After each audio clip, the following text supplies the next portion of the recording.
welcome you to the National Federation of Democratic Women, Women in Blue Day. This is our third annual Women in Blue Day from the Hill, and we welcome you. We welcome you to the north, to the south, east, and west, and on every different time zone. Whether you're having your first cup of coffee, your second cup of coffee, maybe an early lunch, you are welcome this day. We have a full packed program for you. We are hoping that you will find this day to be powerful, engaging, meaningful, and informative, and that you will take away from this day information that will help all of us to save our democracy. And I know you agree with me, at a time like this, there is a need for us to save our democracy. Cindy Jinks, our president, is also on the line by phone, and she will join us in just a few minutes. Women in Blue. You may say to yourself, what is Women in Blue? Women in Blue is the proud tradition of our federated clubs. Each year we choose one day we put on our blue, have our position papers, and we lobby or we advocate on behalf of women, families, and children. We advocate, we engage, and we motivate. We do anything we can to make our voices heard. Each year for several years, we have had a Women in Blue Day in each state, and we are still doing that. 3 years ago, we began having a Women's in Blue Day on the Hill.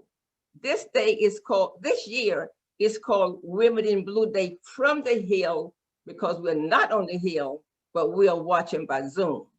So on this day, the Women in Blue Day from the Hill, we actually go to Congress, and with our blue on and our papers in our hand, we go door to door, meeting with our congressional representatives to let our voices be heard.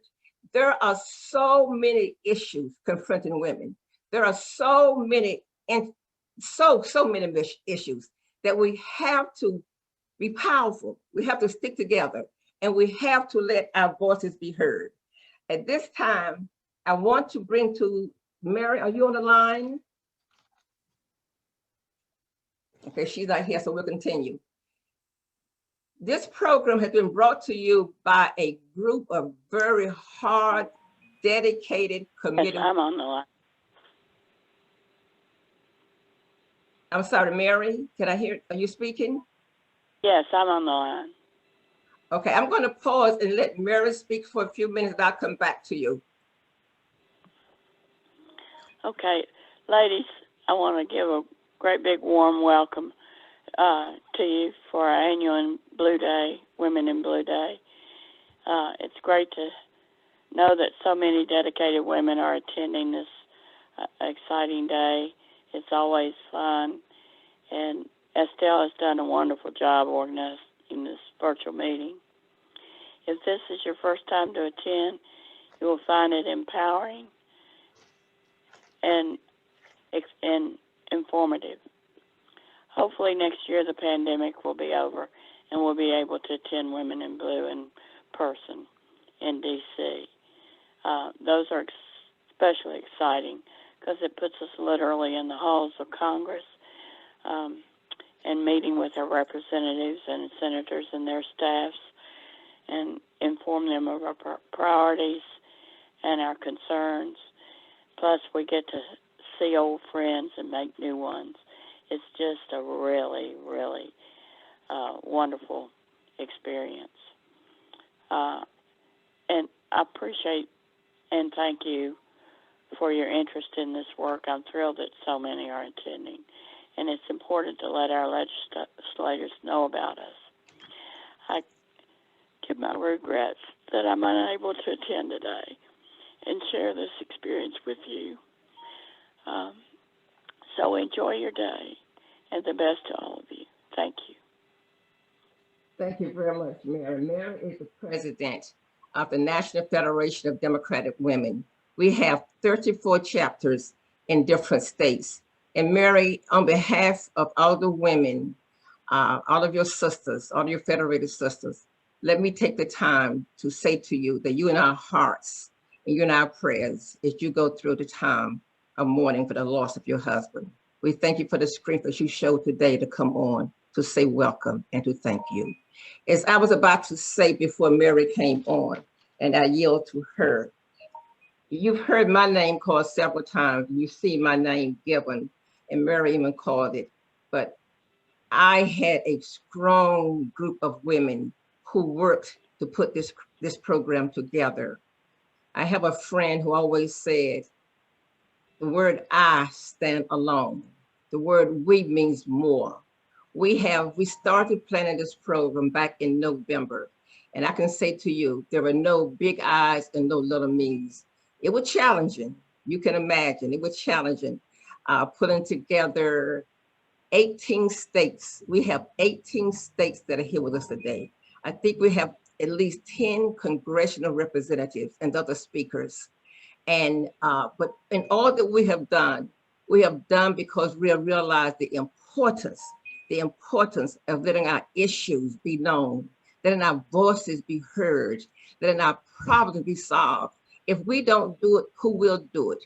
We represent the women in blue. We represent, on behalf of the National Federation of Democratic Women, we represent a powerful force. We represent women, families, and children. So wherever you are and whatever you're doing, can you just clap your hand with me and thank these group of women, the Women in Blue committee members. Thank you. Thank you.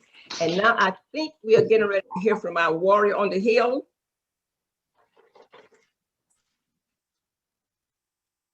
And you can see here all of our state federation presidents.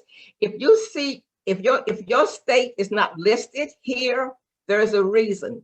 And you need to contact your regional director and become a state member of the National Federation of Democratic Women. Okay, are we ready for our warrior on the hill? Today, ladies, you know, this is a very, very important day in the District of Columbia because the House, as we speak, is voting on for DC to become a state. And Eleanor Holmes Norton has been a warrior for us. There's not much I cannot say about her, but she is our warrior on the hill. Let me say something. She may not have a vote, but she has a voice, and her voice has been heard loud and clear. Ladies, meet the warrior on the hill, Congresswoman Eleanor Holmes Norton. Hello, and thank you for allowing me to send greetings to you, the members of our National Federation of Democratic Women, for your annual Women in Blue Advocacy Day. I appreciate the opportunity to speak with you today. I especially want to thank the National Federation of Democratic Women for your staunch support of expanding voting rights for the residents of the District of Columbia by endorsing my DC statehood bill. Your support of DC statehood is especially appropriate for your theme this year, saving our democracy. Expanding full voting rights for the 712,000 residents of the District of Columbia is critical for saving our democracy. DC residents, compared to other states, are the highest per capita tax-paying Americans in the country, yet have no vote in Congress and can even have their locally enacted laws overturned by Congress. I appreciate that you recognize the need for DC statehood. This has been a historic year for DC statehood. Just this week, the House will vote to pass our DC statehood bill, H.R. 51. Last year, when the House passed the bill, it was the first time in history a chamber of Congress had passed a DC statehood bill. This year, we have 216 co-sponsors, and the bill will pass again this week. In the Senate, we have a record 44 co-sponsors. Over 100 national organizations, including your own, have endorsed H.R. 51, making this truly a national issue. The momentum is on our side, and we have never been closer to achieving DC statehood. Again, I am pleased to welcome you and your Blue Advocacy Day, and want to thank you again for your work to advance equality for the residents of your nation's capital. Thank you again. And thank you, our warrior on the hill. Thank you, thank you. And we realize that you are now on the floor, so we understand why we have a video. Thank you. This is our mayor, Muriel Bowser. As I said, this is an important day for DC. She cannot be with us, but it's one thing I can say about our mayor. She knows how to hire the right staff. And she knew that when she hired Jennifer Porter as her director of the Office of Policy and Planning, she was doing the right thing. Jennifer Porter will speak to us now. She is one lady for whom I have a great deal of respect. She is knowledgeable, she is well-informed, she is personable, and when you hear her, she will also be the apple of your eye. Jennifer? Thank you, Ms. Estelle, and good morning, National Federation of Democratic Women. I'm going to say that again. I know we're in a virtual room, but good morning, National Federation of Democratic Women. Good morning. Good morning. Good morning. Good morning. Good morning. Good morning. Good morning, ladies. I feel Good your morning. energy. I feel your light. And I feel your positivity here in our nation's capital.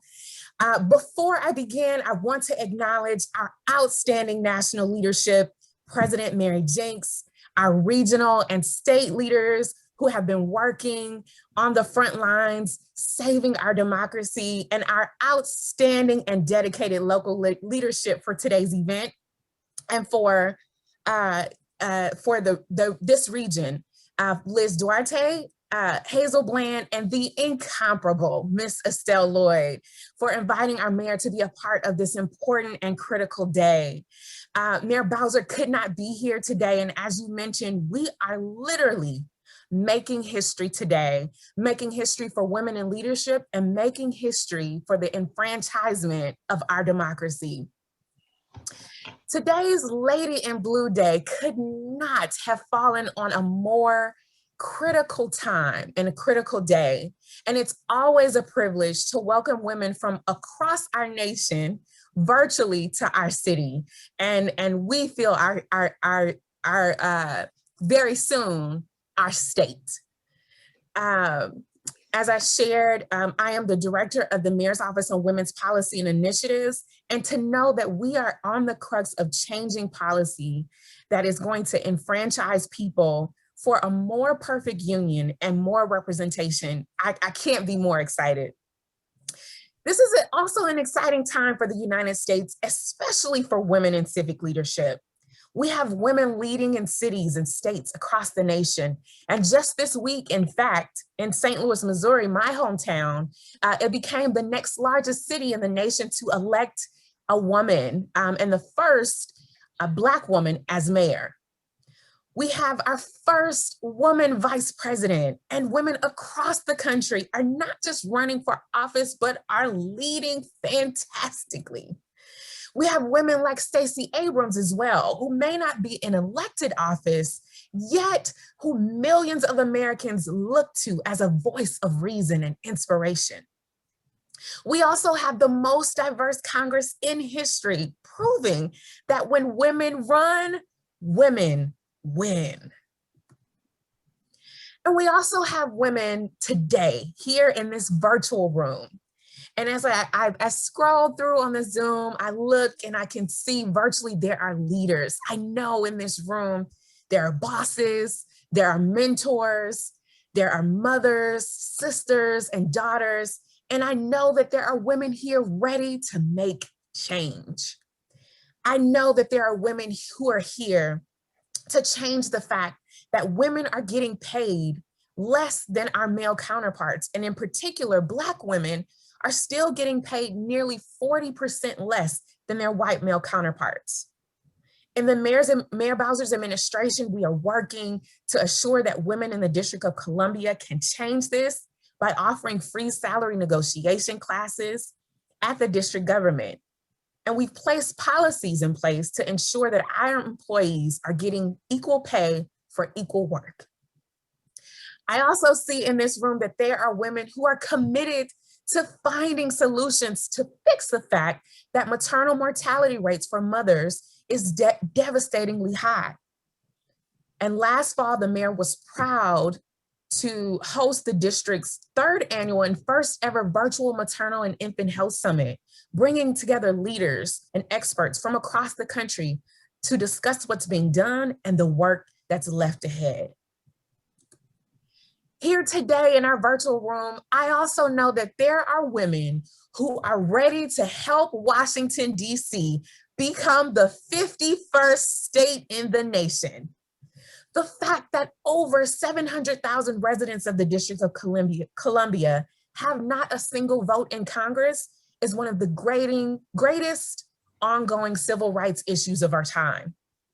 When Congress votes on common sense, gun control, healthcare, or climate change, all of these issues that disproportionately affect women and also communities of color, we have not a single vote representing our values. We're reminded today, the day when Americans across the country are looking to our nation for leadership, that and we're reminded actually during this season, tax season, that taxation without representation is alive and well here in our nation's capital. With statehood, we can change that. With statehood, we will change this. And so I encourage all of you, as you engage your legislators, help us spread the word that DC needs statehood and we need it now. Last but not least, in this virtual room, I see women who know that if we do not set the next generation of women and girls up for success, they too will be left behind. And we've launched initiatives, and last year we launched a partnership with DC Public Schools Young Women's Mayor's Leadership Program to build community, build confidence, and to share leadership skills for our young women. It's significant today more than ever. Our goal to empower our young girls is so critical to make sure that they grow up knowing that they're worthy and deserving of every success and every opportunity this world has to offer. We know that we don't need a special initiative to spread this message for women and girls in our community. We see the Federation of Democratic Women leading as examples every day for the next generation. So our charge and our goal is to make sure that we continue to hold our federal, state, and local legislators accountable, pushing for policies that create new opportunities for women, legislation that addresses the specific challenges for women and girls in our nation, and today to use this opportunity to recommit to creating the change we need to see in our communities. Thank you, thank you, thank you, and enjoy this amazing, beautiful day in blue. Thank you, ladies. Thank you, Jennifer. Thank you. Now, don't you see why she's the apple of our eye? It's Congressman Clyburn. I'm getting a lot of notes from his staff. He's trying to vote. He's trying to run back. He's trying to vote. He's trying to run back. Congressman Clyburn, yes, thank you. I'm right here. There are many things I can say about him. I'm going to say one. He saved us from letting 45 become 46. Thank you. Thank you. Councilman Clyburn? Well, thank you very much, and I'm pleased to join you, Women in Blue, and to really say how much I appreciate political activism. As you know, I grew up in South Carolina during the 60s. I grew up understanding how important it is to be active in the process. And in fact, early in my career, I read, as many of you did, Martin Luther King Jr.'s letter from the Birmingham City Jail. And you may recall that King in his letter was answering a letter that he got from 8 white clergymen who said to him, in essence, that they thought that he should leave Birmingham because he was such a disruptive force in Birmingham. They told him in that letter that they thought his cause was right, but his timing was wrong. The King, in responding to them, said, time is neutral. Time is never right and time is never wrong. Time is always what we make it. And then he went on to say that he was coming to the conclusion that the people of ill will in our society were making a much better use of time than the people of goodwill. And then he concluded that we are going to be made to repent, not just for the vitriolic words and deeds of bad people, but for the appalling silence of good people. And I have held on to that philosophy for my entire life, and that is the philosophy that is the foundation upon which you carry out your commitment to this great country. Yes, it is, we must break our silence when we see things going not quite right. My late colleague, John Lewis, used to say all the time, when you see something, say something. And as we notice, they've adopted that at the airports around. You see something, say something. John Lewis loved to say that. He also loved to say that we need to get in to good trouble. And it's sometimes troublesome to go out and vote. It's sometimes troublesome to get in touch with your legislators. It's sometimes troublesome to just do what is necessary to get your point across and to make sure that the elected officials are responding to your dreams and aspirations appropriately. And so it's important for activism to be a part of your everyday lives.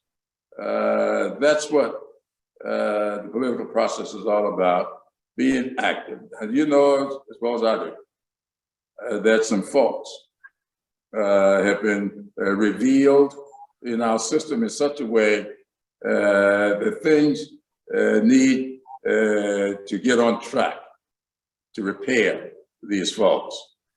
I've been saying for some time now that Alexis de Tocqueville's book, written back in the 1830s, really, when he came to this country to study our penal system, Alexis de Tocqueville said he saw a certain magic about this country and he wanted to find out what it was.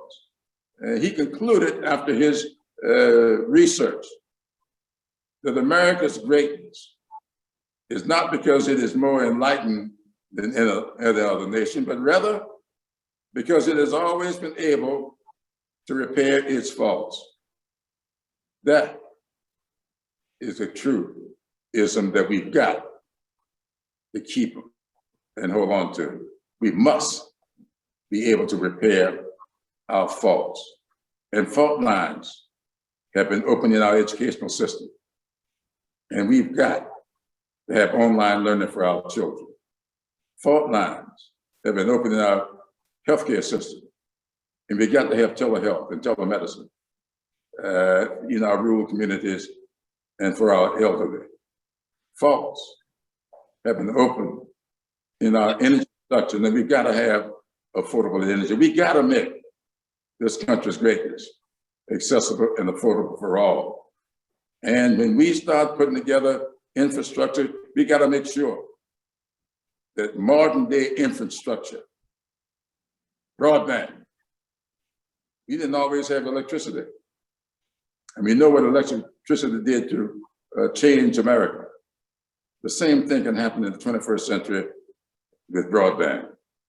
And so we have to say to our office holders, just remember, this is not the same country that it was before we had the railroad. Infrastructure now is a part, railroads now part of our infrastructure. We didn't always have trains. It's now a part of our infrastructure. We used to have wells, and we now have water systems. That's a part of our infrastructure. And so we cannot keep thinking in the 20th century or even the 19th century. We gotta bring our programs into the 21st century. And the president's gonna speak on Wednesday night. And I'm hopeful that he will reach out to the American people and remind them that things are different today than they were 100 years ago. And that difference is in everything that we do. And your activism is so much a part of that. So thank you so much for what you have done in the past. Thank you for what I know you're gonna do going forward. Thank you for being you. And I hope that when all said and done, we can all look back on our activities, sit down with our children and grandchildren, and they will look at us and call us blessed for having been here. Thank you and Godspeed.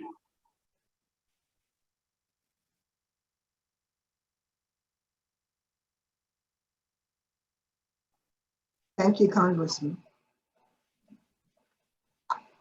I am going to introduce our port for today, and it is Celia Green. Celia Green is a woman of passion, purpose, and soul power. The fusion of her life as a port attorney, writer, teacher, and meditator is compelling. This fusion serves as the canvas for a woman whose writing paints pictures and tells stories.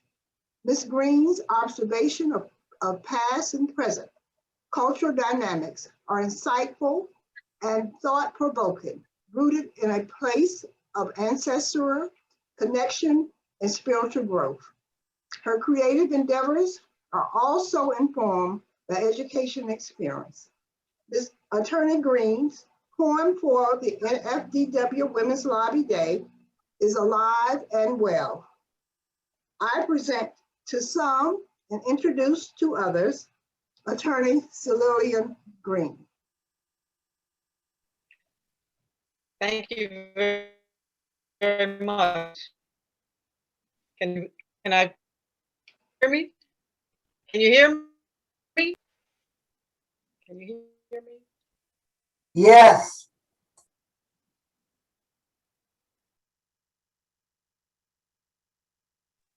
Go ahead, Attorney Green.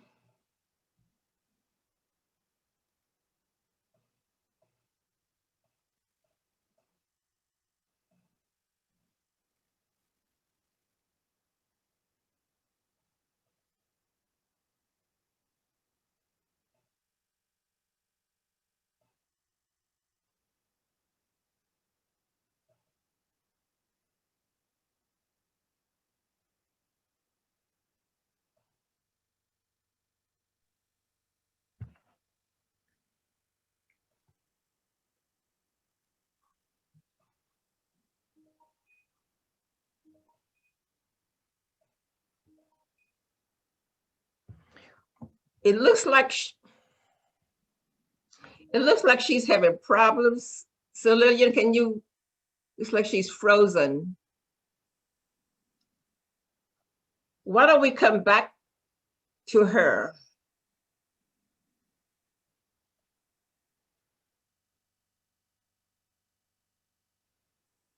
Andrea and Jenny, you think you want to start now?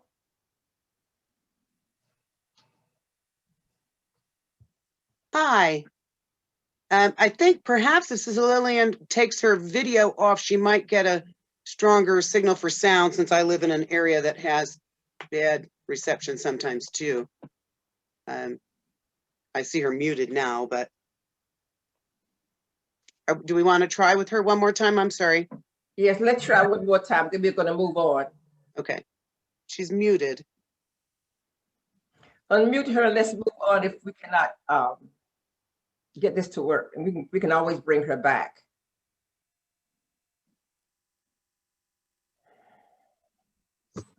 Lillian, are you there? In here.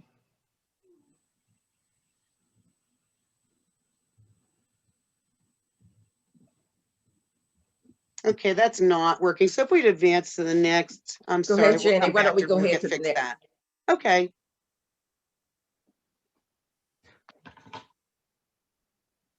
We need to have the next.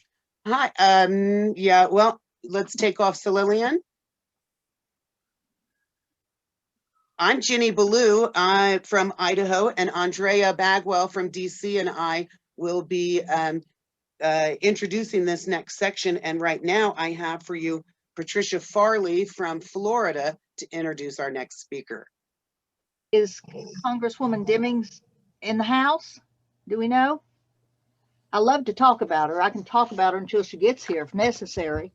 I am honored to be introducing one of our state's sheroes. Congresswoman Demings became the first female police chief of Orlando in 2007. She was widely praised in that position for her dynamic leadership, and a crime reduced violent crime by 40% while she was police chief. She founded innovative programs for students at risk, and she focused on rejuvenating some of Orlando's most crime-ridden housing projects. Then she moved on to bigger things with the Congressional District 10 for us. She has become known nationally for her honesty and directness. She made the national scene, and everybody fell in love with her for her work with the House Intelligence Committee.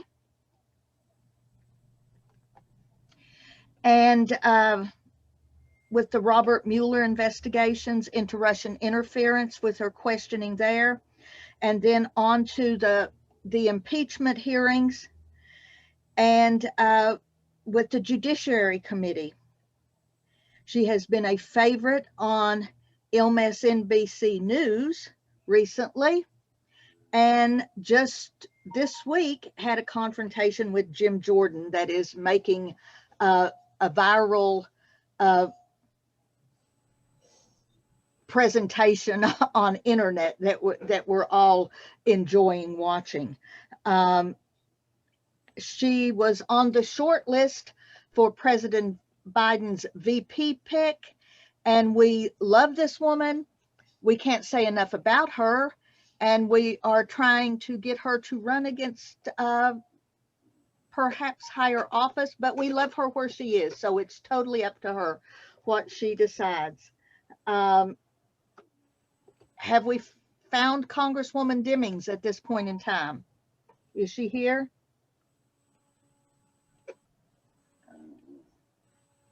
Maybe she'll pop in when she was assigned to be on the call.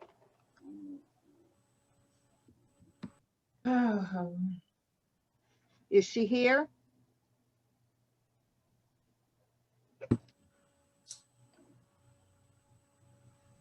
I don't see her yet, but I am texting. Okay, she was told, given the time of 11:22. Move on to the next. Hi, this is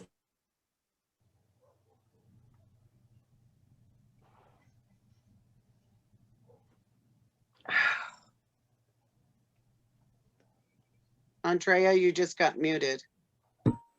Hi, Hi, this is Andrea Bagwell, and our next speaker is Gail Buckner.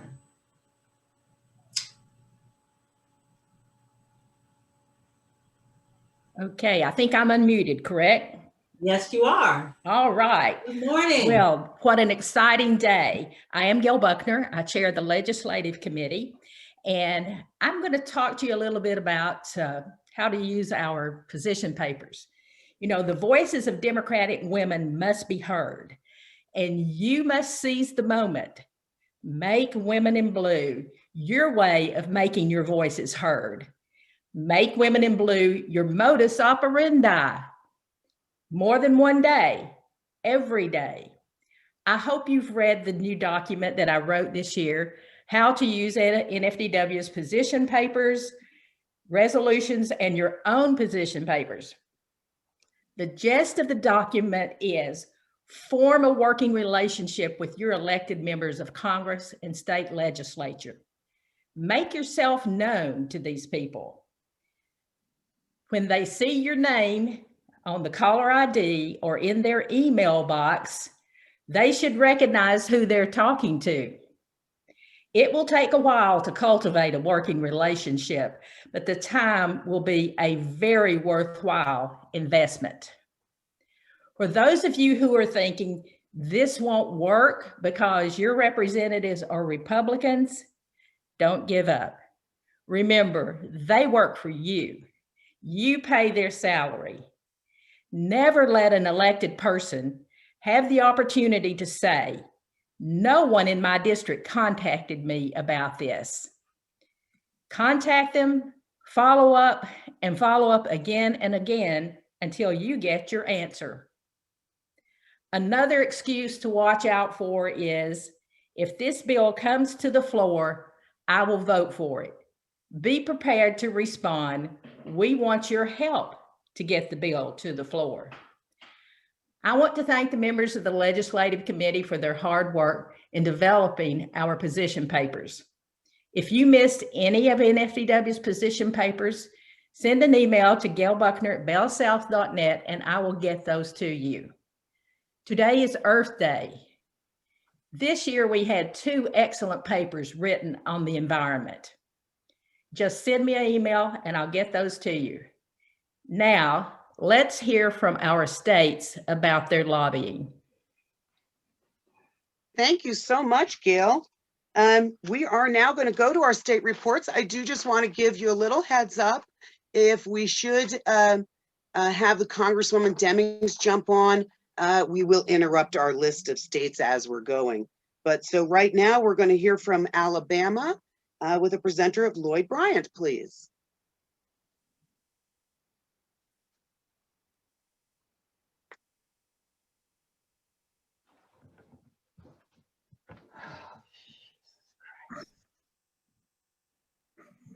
Hello to all of you amazing members of the National Federation of Democratic Women. I'm State Representative Marika Coleman of Alabama. Alabama legislative Democrats have begun the session with a clear, written agenda that addressed the most significant and urgent issues facing our state. However, many of the bills that we have proposed still remain in committee or are simply not being put on the legislative calendar for debate or consideration. Yet the Republican supermajority has found time to include non-essential bills on that calendar, like a bill that would designate the sweet potato as the official vegetable for the state of Alabama. That's right. As the governor is about to spend $3 billion of our taxpayer dollars building prisons that we will have to lease from a private company without any serious bipartisan efforts to implement comprehensive criminal justice reform, we spend our time debating the merits of the sweet potato. But issues such as early voting and no excuse absentee voting got no committee hearing. Marijuana decriminalization, no hearing. Red flag bills that prevent gun violence, no hearing. What about Medicaid expansion to provide health insurance for an additional 300,000 Alabamians? You guessed it, no hearing. But when Democratic bills get a chance, We make a difference in the lives of Alabamians, like Senate Bill 117, which we passed this Tuesday, and it's headed to the governor's desk for signature. This bill further defines and expands expungement for people who have served their time and are working hard to find employment and move forward with their lives. So as we continue the remainder of this session, Democrats will not lose focus on our priorities of healthcare, voting rights, education, economic growth and business development, criminal justice reform, social justice, and of course, police accountability. We will continue to put the hardworking people of Alabama first and continue to fight for a healthier, more inclusive, and more prosperous Alabama. Thank you. Good morning. I'm Carol Comito, and I'm from Arizona, and I'm also your first vice president for the NFDW. I'm going to be speaking today on behalf of Senator Mark Kelly from Arizona. First, we want to talk about immigration. Mark believes that we need a strong, secure border and to fix our broken immigration system. He says there's no issue where the state of Arizona has suffered more due to the dysfunction of Washington. He believes that strong border security is necessary through more investment in technology and improving programs like E-Verify that will bring big corporations from exploiting migrant labor and undercutting American wages. Mark supports protecting dreamers, including the more than 25,000 individuals who call Arizona home, who were brought here as children. They were educated here and have played by the rules. We can't allow what happened in 2019 to happen again, said Mark, calling the current conditions at the border a crisis that we must address. Also, on H.R. 1, Senator Kelly is one of 48 co-sponsors of the Senate for the People Act of 2021, introduced by Senator Jeff Merkley of Oregon. In summary, the bill will expand Americans' access to the ballot box, reduce the influence of big money in politics, strengthen ethics rules for public servants, and implement other anti-corporation measures for the purpose of fortifying our democracy. Thank you.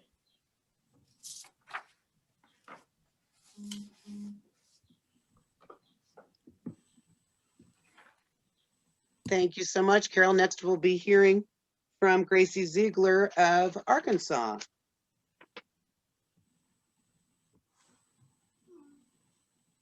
Hi, I'm Gracie Ziegler, president of the Arkansas Federation of Democratic Women. Here in the natural state, we are on a mission to educate and engage our Kansans to better understand exactly what's going on at every level of government and to understand the power we have as informed constituents and voters. And come 2022, we'll be ready to elect more Democratic women to office. In August of 2020, AFDW installed a full new leadership team, and I am so grateful for every single one of their commitment to Arkansas, and I can't wait to see what the future holds.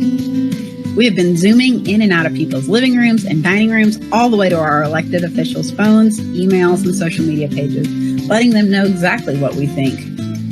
In partnership with the Arkansas caucus groups, we were able to stop bills that were aimed to abolish teaching Black history in Arkansas, and that was early in session. And we've had strong one-on-one time with Democratic leaders like DNC Women's Caucus Chairwoman Lottie Shackelford and Nicole Hart, Vice Chair of the Democratic Party of Arkansas. And we're grateful for the conversations we've been able to have with elected leaders across the state. Now, in Arkansas, Democrats are in the super minority, from Little Rock all the way to Washington, D.C. But a strong and mighty group of Democratic women in the State House and Senate have fought hard this session to ensure our Kansans are protected and supported. They've worked across the aisle to pass bills that allow for campaign funds to be used for child care expenses. They've passed 2 empowering workforce bills and a bill allowing for bilingual education and dual immersion programs in public schools. They're continuing to work to eliminate period poverty across our state, keep domestic violence victims safe in their homes, and also have done the work to bring a full-fledged hate crimes bill to committee. Now, you may have seen on national news that Arkansas has passed many controversial bills. Stand your ground and guns in parks, eliminating early voting days, and denying the opportunity to register to vote online. Our state failed to pass the $9 billion Medicaid appropriation 3 times. They have passed multiple bills that attack trans Arkansans, even banning trans children from playing sports, and the legislature voted to override the governor's veto of a bill that would deny gender-affirming care to transgender youth. And the Arkansas legislature continues to attack reproductive rights with a near ban on abortion. We know there will be more national coverage on the 2022 election in Arkansas as our governor's race heats up. But here, there are 1,500 other seats that we need Democrats in. We need Democrats to represent Arkansas. And the Arkansas Federation of Democratic Women is ready to do the work to make that happen. And we'd love for you to follow along on Facebook, Instagram, Twitter, and of course, Act Blue. Thank you. Thank you so much. We have a vote going on that we are hoping is getting DC statehood. And because of that, 2 of our speakers are running a little late. So we're going to go ahead and move on to our next state reports. And then we'll probably stop one of those to get Congresswoman Demings in, and we'll probably stop another one to get Congressman Gallego in. So please understand that it is a working day for them, and we really appreciate the work that they do. So right now we're going to hear from Deborah Dickey about Connecticut, please. Hello, welcome from Connecticut. Here is our Connecticut Senator, Chris Murphy, on the Background Check Expansion Act.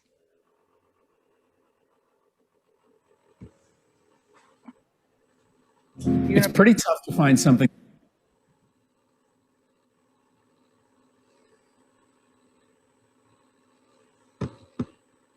that 97% of Americans agree on. Puppies don't even poll that well, but 97% of Americans think that you should have a background check before buying a gun. Way back in the 1920s, a relatively new organization called the National Rifle Association proposed that states should pass laws regulating handguns, the sales of which were starting to explode all across America.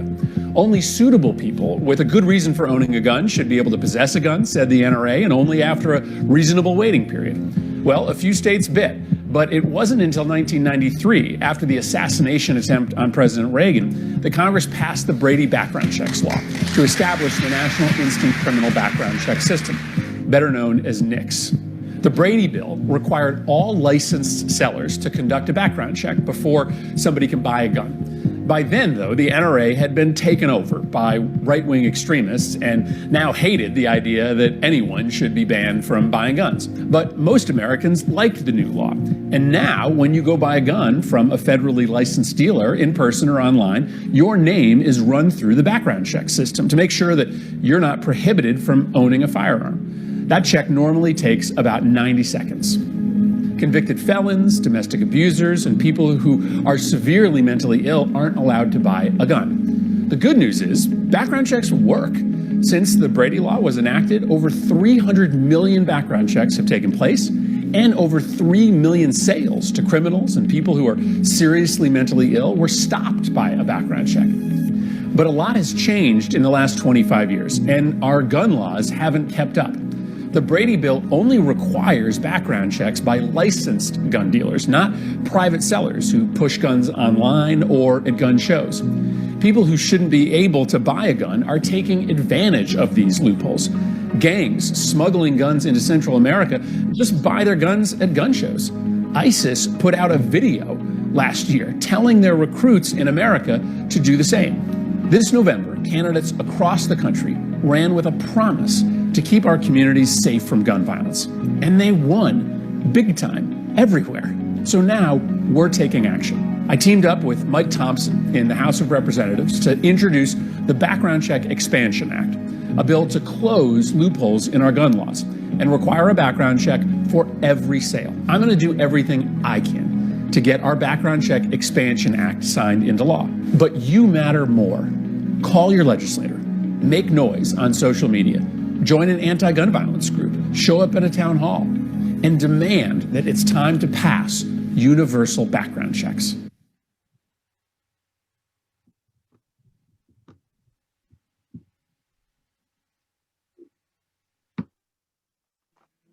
It's pretty tough.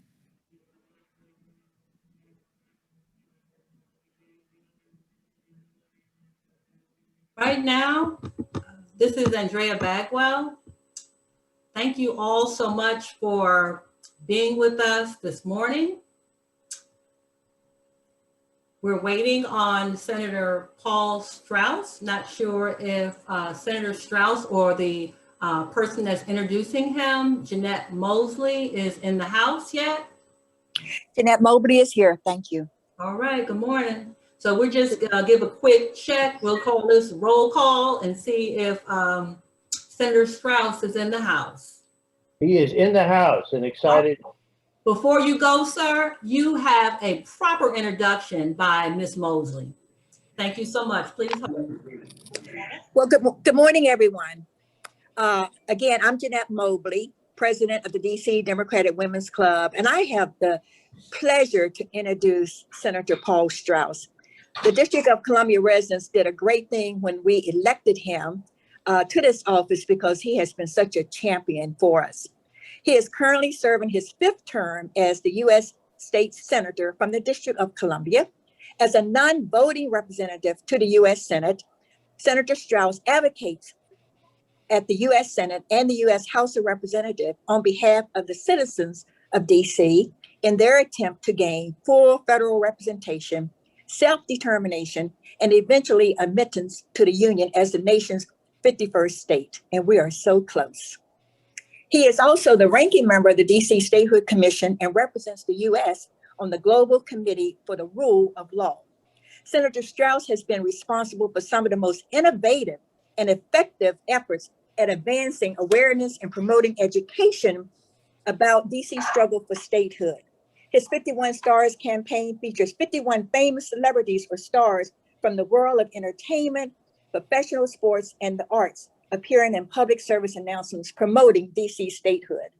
David Chappelle is one of those folks from DC that we see often. The senator's outreach to civic groups in Iowa led to unprecedented support by grassroots and elected leaders from that state, generating national media attention. These efforts culminated in the DC statehood resolutions being adopted by multiple precincts at the influential Iowa caucuses, resulting in statehood support being added to the party platforms across the state. The same happened for Nevada. So Senator Strauss' recent efforts at reforming the previous unratified draft of the DC Constitution for the new Senate resulted in its approval by over 86% of voters in a recent referendum election. Again, it gives me great pleasure to introduce to you our Senator Paul Strauss. Thank you. Thank you very much. It's an honor to be with all of you today and to welcome you, at least virtually, to your nation's capital, the District of Columbia, and soon, we hope, the 51st state. Literally, right now as we speak, the House of Representatives is voting on our bill for DC statehood.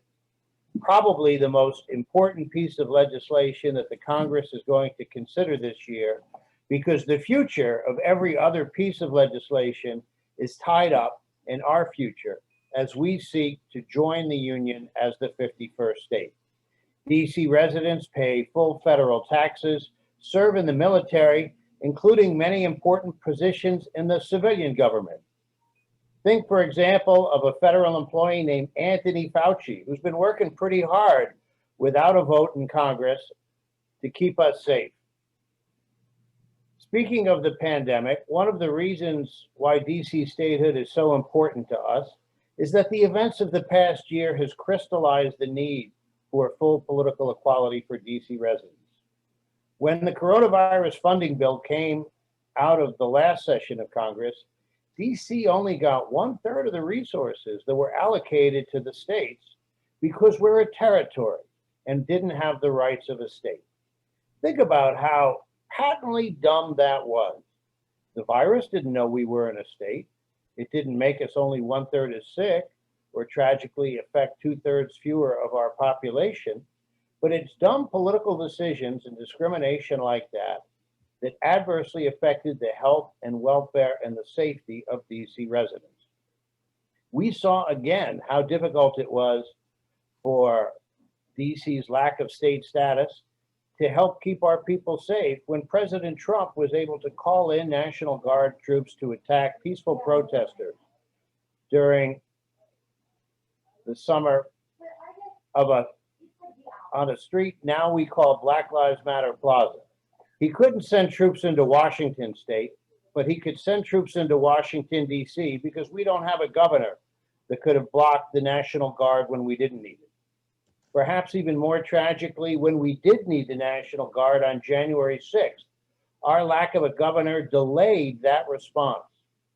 Nevertheless, it was DC residents that came to the aid of those in the United States Capitol, our DC police force, our DC Guards troops, late as they may have been because of the lack of our political equality. And ultimately, we prevailed and protected that citadel of democracy. We now ask the Congress to protect our democratic rights today and grant us the political equality that we deserve. The United States Senate has become an institution terribly out of step with America's values. By the numbers, 18% of Americans are represented with 52 United States senators. I'm no math whiz, but I want to repeat that. If you add up the population of the 26 smallest states, you get only 18% of Americans living in them, and yet 52 senators represent them. If you want to talk about the equal partisan divide, the 50 Democratic senators represent 41 million people more than the 50 Republican senators. The Senate was never set up to be tied to the principle of one person, one vote, but it has gotten too far away from an institution that's representing the values of the American people. I listened with interest as my voting colleague, Senator Murphy, explained how a piece of legislation so important to us, with the support of over 97% of Americans, isn't getting passed because of Senate gridlock. DC statehood can help move every important piece of legislation that the House is sending to the Senate forward by adding two new, not Democratic senators, not Republican senators, but two United States senators, two more Americans who are getting ready and can go to work solving the problems of the American people. This important bill will finally add another star to our flag and allow our country to grow the way the framers intended. And so I look forward to welcome you back to Washington, D.C. in person next year. But for now, we need your help to help us become the 51st state. And if you live in a critical place like Arizona, where two Democratic senators have yet to co-sponsor the bill, or Maine, where an independent senator who caucuses with the Democrats has yet to sign on to the bill, or New Hampshire, where a Democratic senator that previously sponsored the bill has yet to do so this year, or West Virginia, where your senator has yet to sponsor the bill, we really need you to contact them and urge them to do the right thing for over 700,000 American citizens who meet all the obligations of citizenship but don't have the same rights. Help empower people like Estelle Lloyd and Jeanette Mobley and the wonderful Democratic women who are representing DC in your fine organization today, and help them take their place along with the citizens of the 50 states. It's been a genuine privilege to share this time with you, and I can't thank you enough for the work that you've been doing all year and the work you're going to continue to do on behalf of our party, of our country, of your states, and what I hope will soon be my state. Thank you. Thank you, Paul.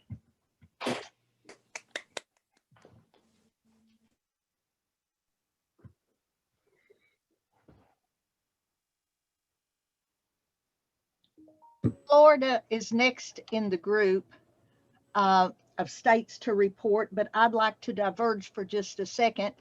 I've already been singing the praises of our shero, Val Demings, but I'd like to just stop a minute and introduce her with the best way I think she's been introduced recently, and that's what Claire McCaskill did. She said, this woman has been called detective, sergeant, lieutenant, captain,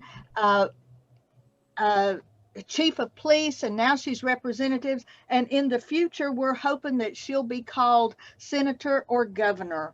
Would you please welcome our shero from Florida, Val Demings? Thank you. Well, let me say good afternoon to all of you, and thank you so much for inviting me to share just a few moments with you. As the senator just said before me, we are in the middle of votes, but voting is a good thing, and the DC statehood vote is occurring right now, and so we are anxiously awaiting the results on that. I want to thank Cindy Jinks. I also want to thank Estelle Mathis-Lloyd, and of course, my friend and amazing leader from Florida, Pat Farley. You know, when I think about your theme, I have to let you know that I am so inspired by your theme, saving our democracy. And when we think about all that is going on in our nation today, when we think about the last 4 years, the lawlessness, the fear-mongering, the sexism, the racism, saving our democracy, Democratic Women, is truly at the center of what we must do. We can talk about healthcare and education and infrastructure and immigration and all of those other issues, and we do every day.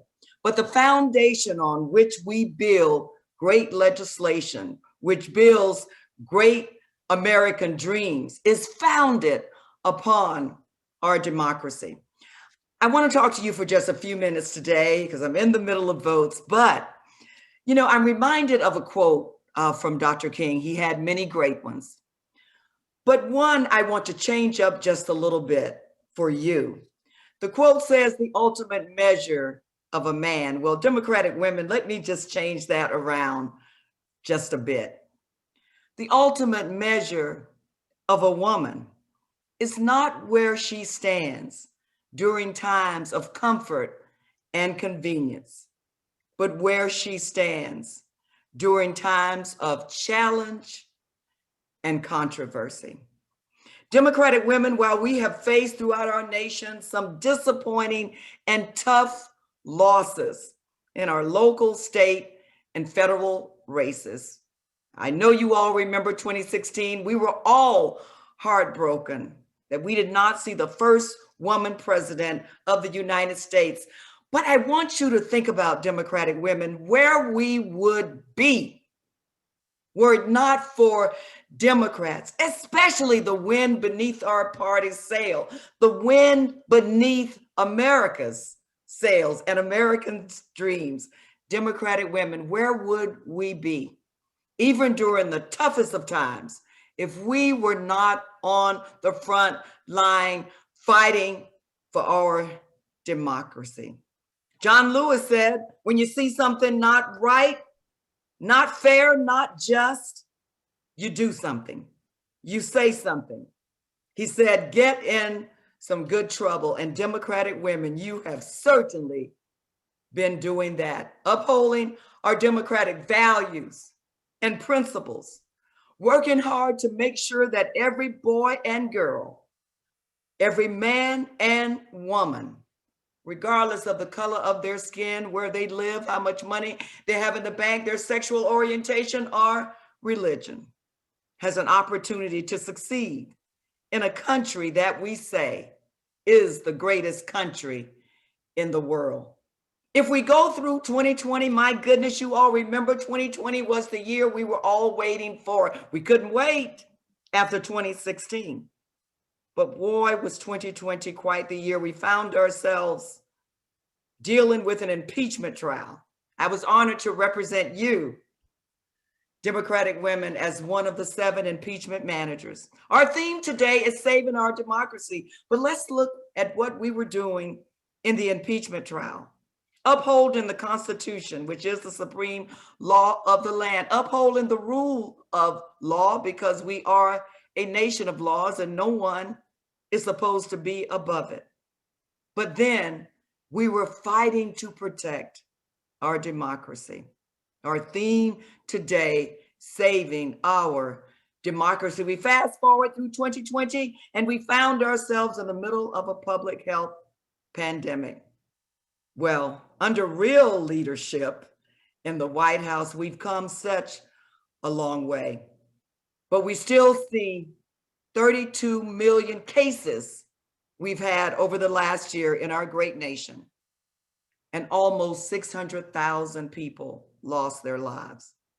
Now, I'm here today to say it. We did not have to lose almost 600,000 lives had we had real leadership in place, had we had real processes in place, and a serious commitment to our primary responsibility, and that is the protection of men and women living in this country.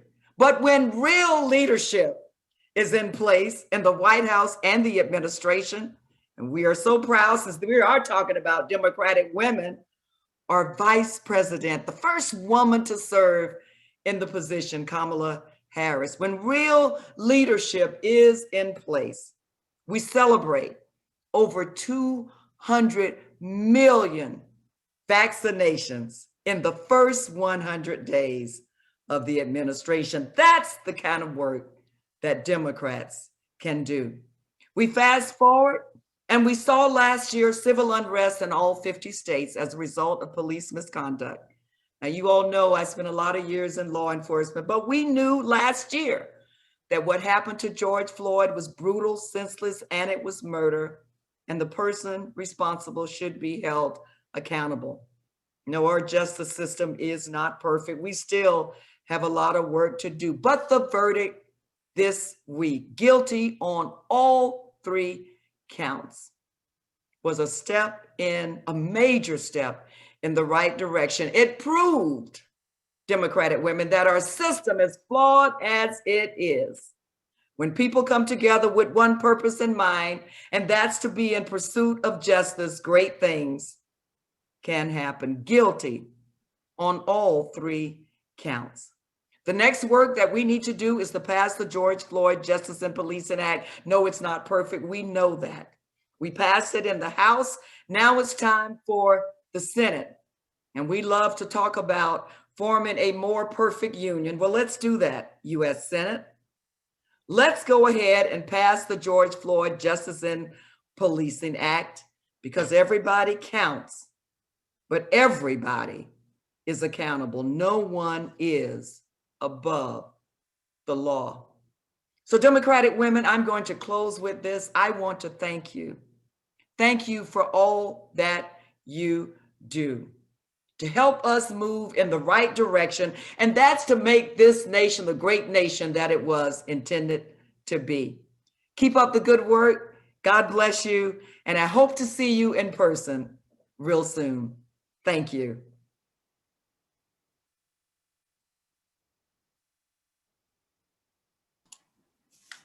Thank you so much, Congresswoman Demings.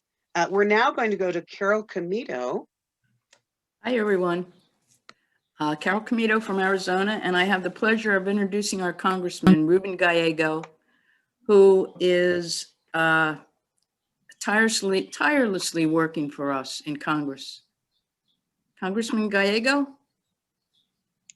Well, hello, can you all hear me? Yes.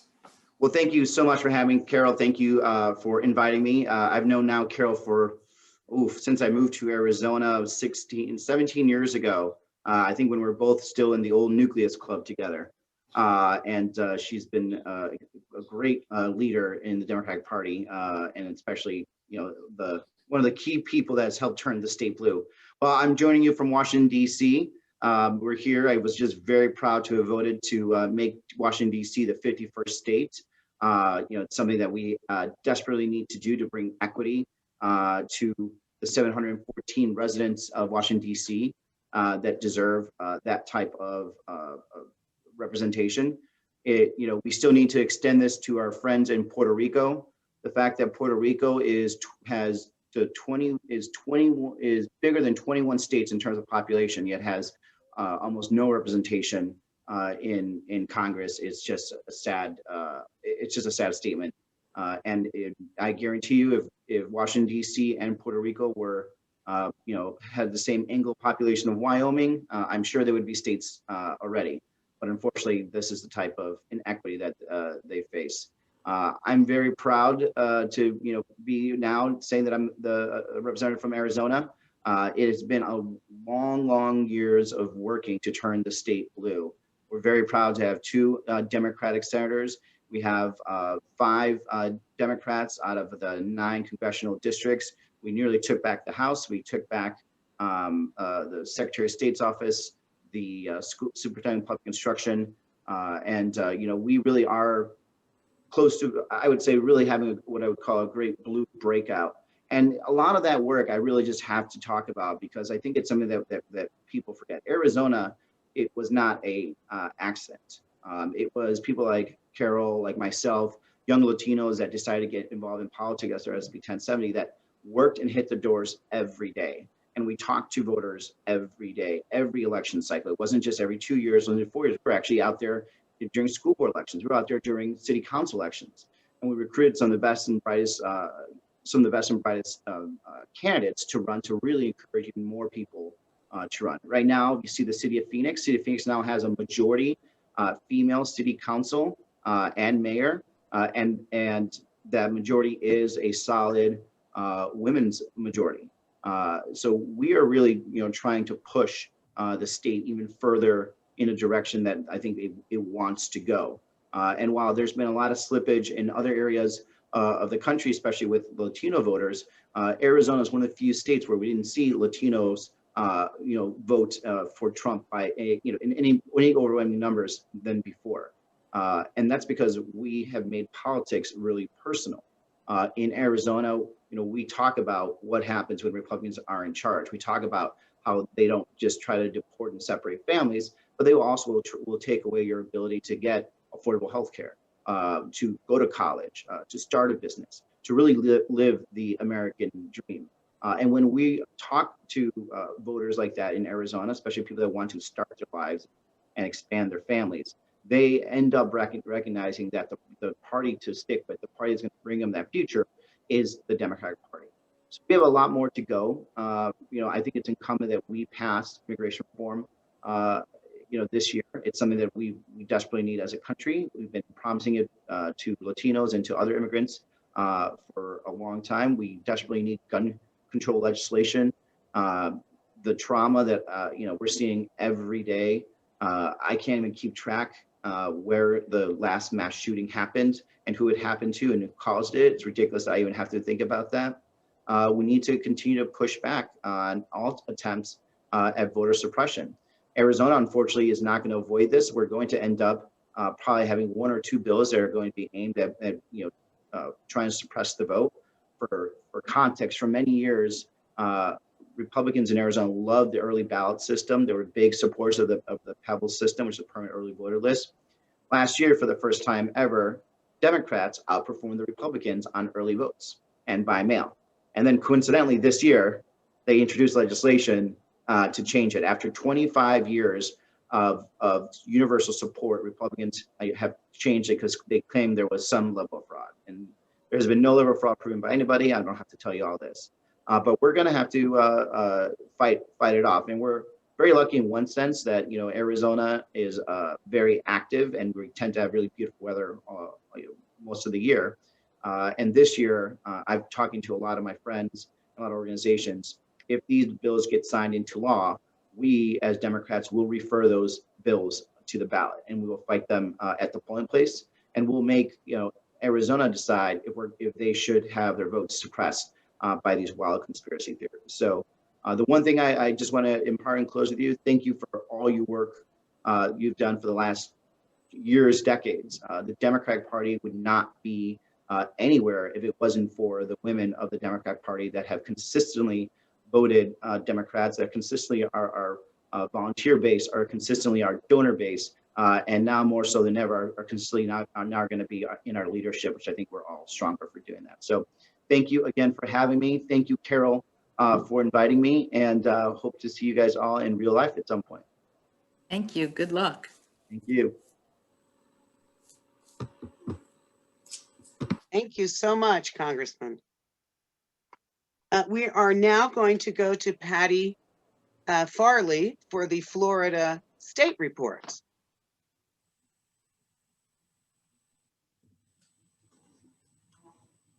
Patty, you're on mute. I'm unmuted. Are we going to go back to the slides for my slide report?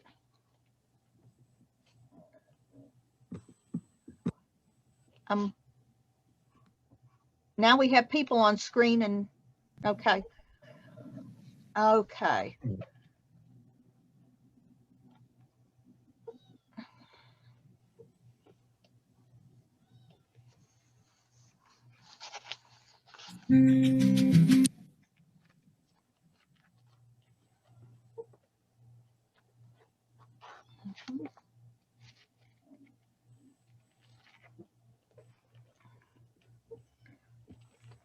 Okay, can we go to the beginning of the slide report, or did we just?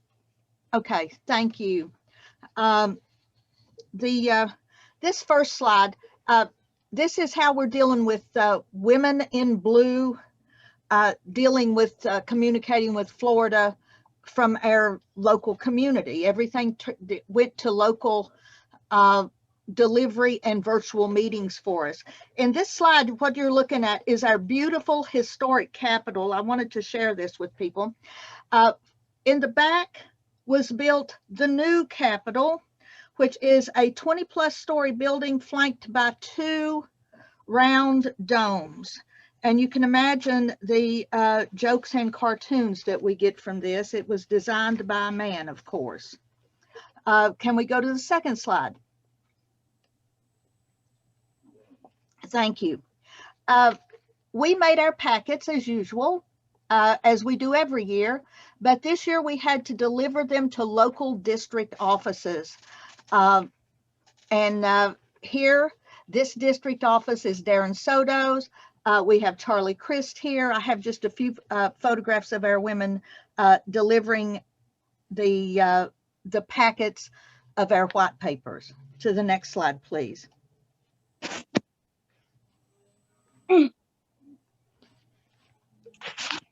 This is, we also have gone to virtual meetings and inviting our Congress people to show up at our meetings, and frankly, it's easier for them to show up. So you can see here is Congressman Darren Soto and Congresswoman Val Demings appearing at our some of our virtual events. Next slide, please. These are pictures of, that's Susan Smith, who's usually at these events with us. Kathy Castor giving the packet to Kathy's office. And this is our women in Orlando delivering a group to Val Demings' office. Our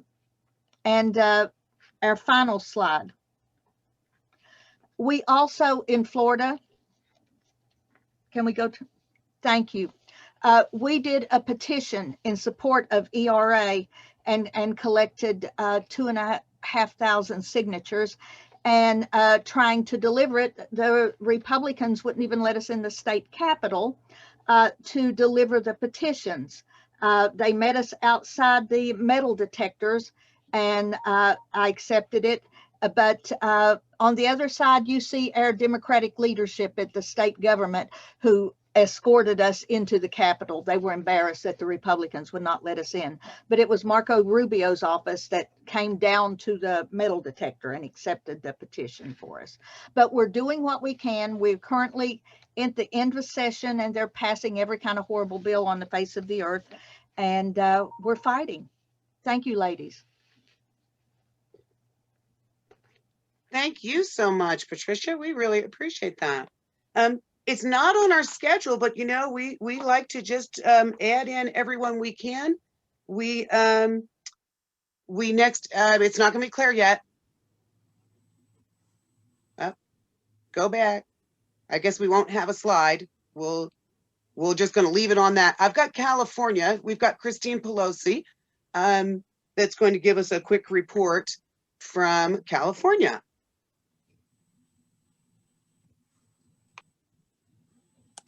Well, hello, everybody, and thank you so much, Jenny, for putting us in. We're in a bit of transition in California, so please welcome in the chat my soon-to-be successor, Carolyn Fowler, who is currently the vice chair of the California Democratic Party Women's Caucus, which is our federation chapter, and a longtime leader in the voting rights, African-American education community. She's a mentor and a leader, and you're going to absolutely love working with Carolyn. And I will continue to serve under her leadership as a member of the California Democratic Party Women's Caucus.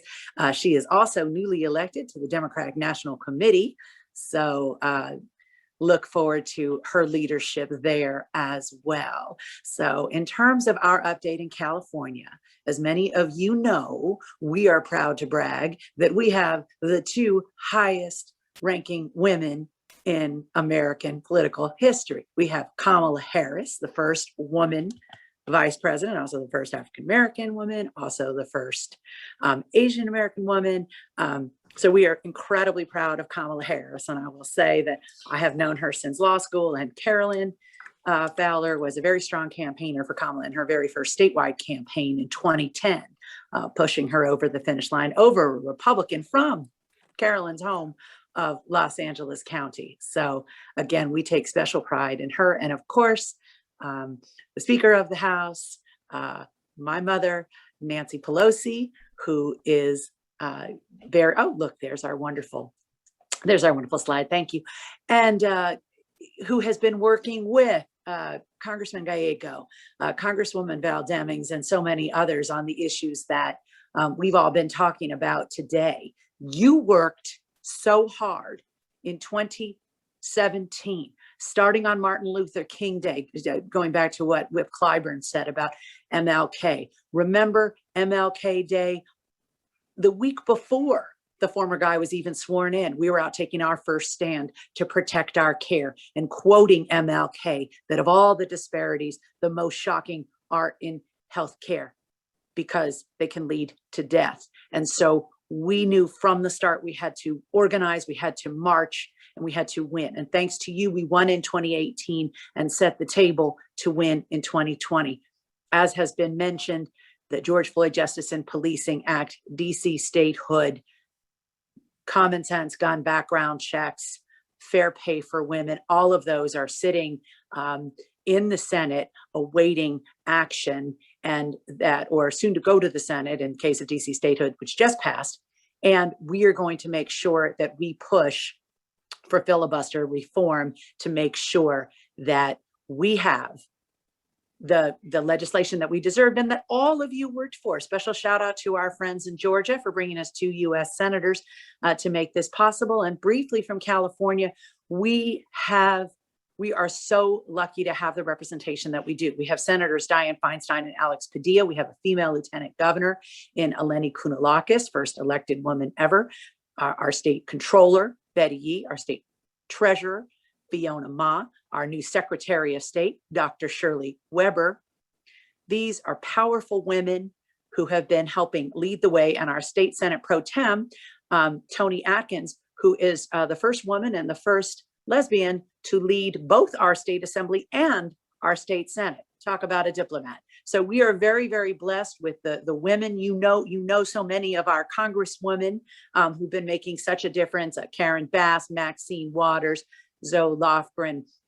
I could name them all. You know them all because you've worked with them in their leadership. One final tip on Women in Blue: nothing is ever more eloquent to a member of Congress than the voice of their own constituents. And so for all of you who are toiling away in red turning purple states, I, as a young Democrat, was working in the party as an executive director of the party. We were still turning from the state of Ronald, the state of Gerald. And it's hard, but you just keep trying. You have to just keep believing and standing up for your values and standing up for the women and the people of color who are your base. And for all that people are going to tell you, well, we should, kind of reach the common ground. We should, but we have to remain on high ground. We have to stand our ground for the values and the people who care about us. And, it's not enough to praise Black women and thank Black women for voting Democrat. We've got to elect them. And that's why, again, I'll end where I started. We're so proud that we're going to do that in the Women's Caucus. And again, I want to welcome my sister in service, Carolyn Fowler, to the group, and welcome you all to this cause that we are going to take together. And let me just leave you with an image. On April 28th, Joe Biden, soon after the 100th day in office, after he's delivered on the American Rescue Plan, delivered 200 million vaccine shots, doubling his goal, and providing the resources that people need to start building resilience and recovery, is going to address Congress at the State of the Union. And for the first time in history, not one, but two women are going to be behind him: the female Vice President of the United States and the female Speaker of the House. That image is something that historians will treasure, and each of you should treasure as something that you worked for. Thank you all very much.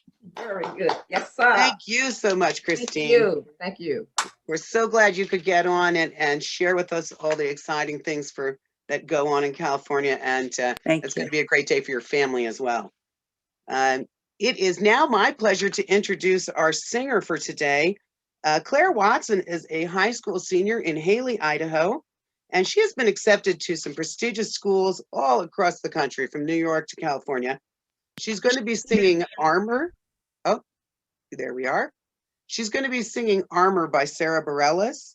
And so I ask that you please welcome Ms. Claire Watson. Hello. Can you guys hear me? We hear you, but we don't see you. Oh. There you are. Okay. Hi, my name is Claire Watson. I'm currently a senior at Wood River High School. I'm going to be singing Armor by Sarah Bareilles, and this song is really important to me. It really calls for unity and solidarity between all women and all men, but yeah, it's really important, and I hope you like it. Let it begin, let Adam in. Step one, original sin. Underneath the leaves, Adam found Eve. Both of them found something sweet under the apple tree. Then it was over, roads divide. Step two, learning how to lie. Let me ask a question to present day. How the hell did Eve end up with all the damn blame? All the damn blame. To all the dirty looks the kitty cat calls, to the ones who try to throw us up against the back wall. Let me tell you something you'll understand. Only the little boys tell you they're a big man. To all my sisters and all our friends, we have to thank them, please. Strength means blessed with an enemy. Oh no, no, my armor comes from you. You make me try harder. Oh, it's all I ever do. Oh no, no, my armor comes from you. You make me stronger. Hand me my armor.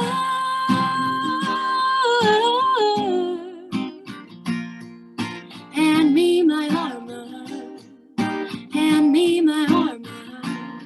Step three, I see the unforgettable, incredible ones who came before me. Brought poetry, brought science, sowed quiet seeds of self-reliance, blooming in me. So here I am. You think I am high and mighty, mister? Wait till you meet my little sister. My armor comes from you. You make me try harder. Oh, it's all I ever do. Oh no, no, my armor comes from you. You make me stronger. Now hand me my armor.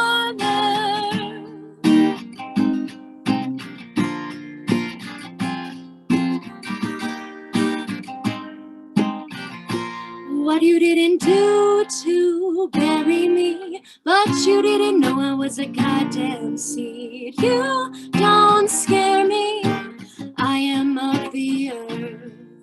So tired of your empire, blind men only set the world on fire. Sad you can't see it, you brought the flame, here comes the phoenix.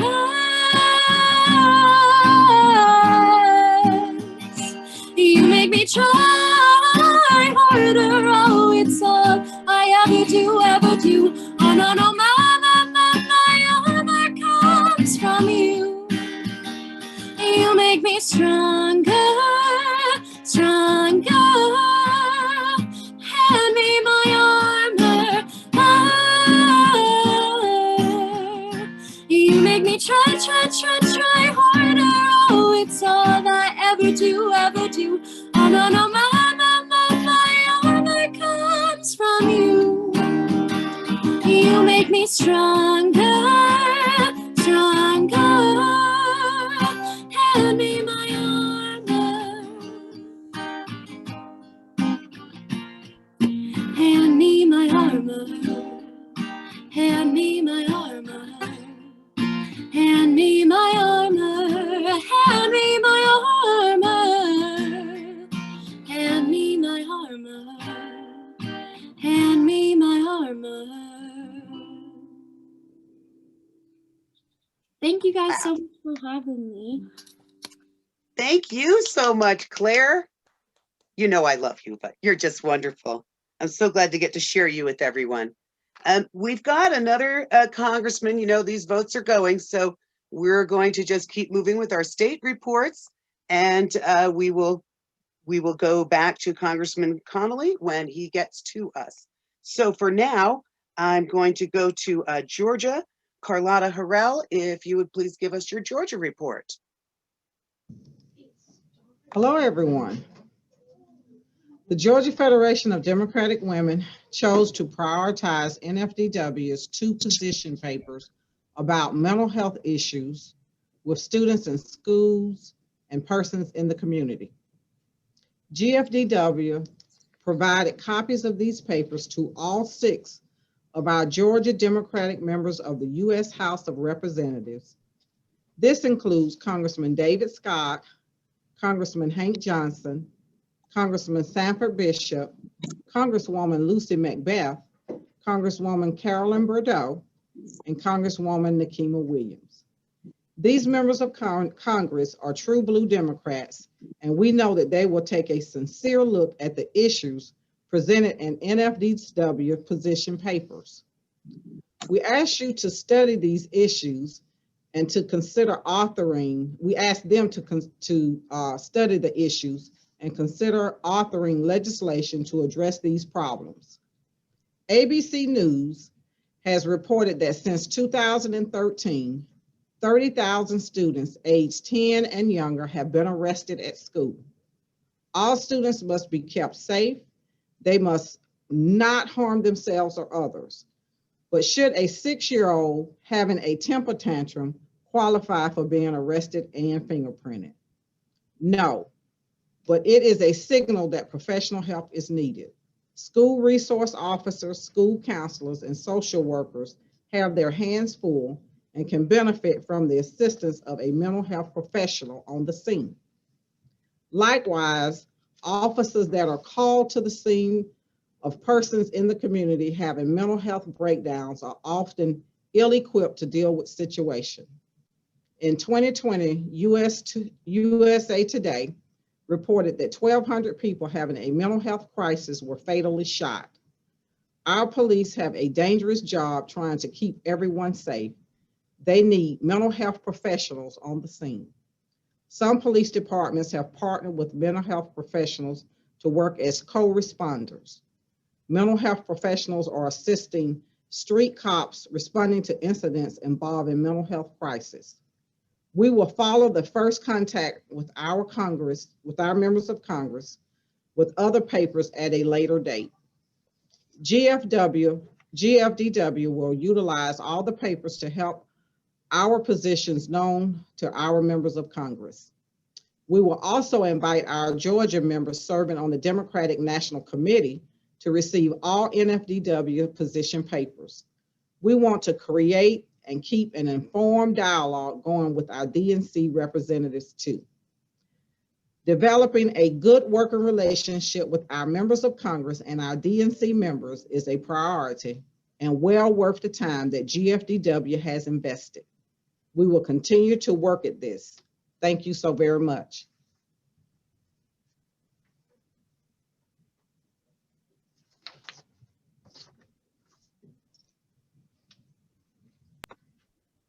Okay, so we are now, when we get, I'm sorry, these slides did not seem to have run while Carlotta was speaking, so we want to let them show, and then we're going to see the report from Idaho. But we want to get to see all her slides because they are good.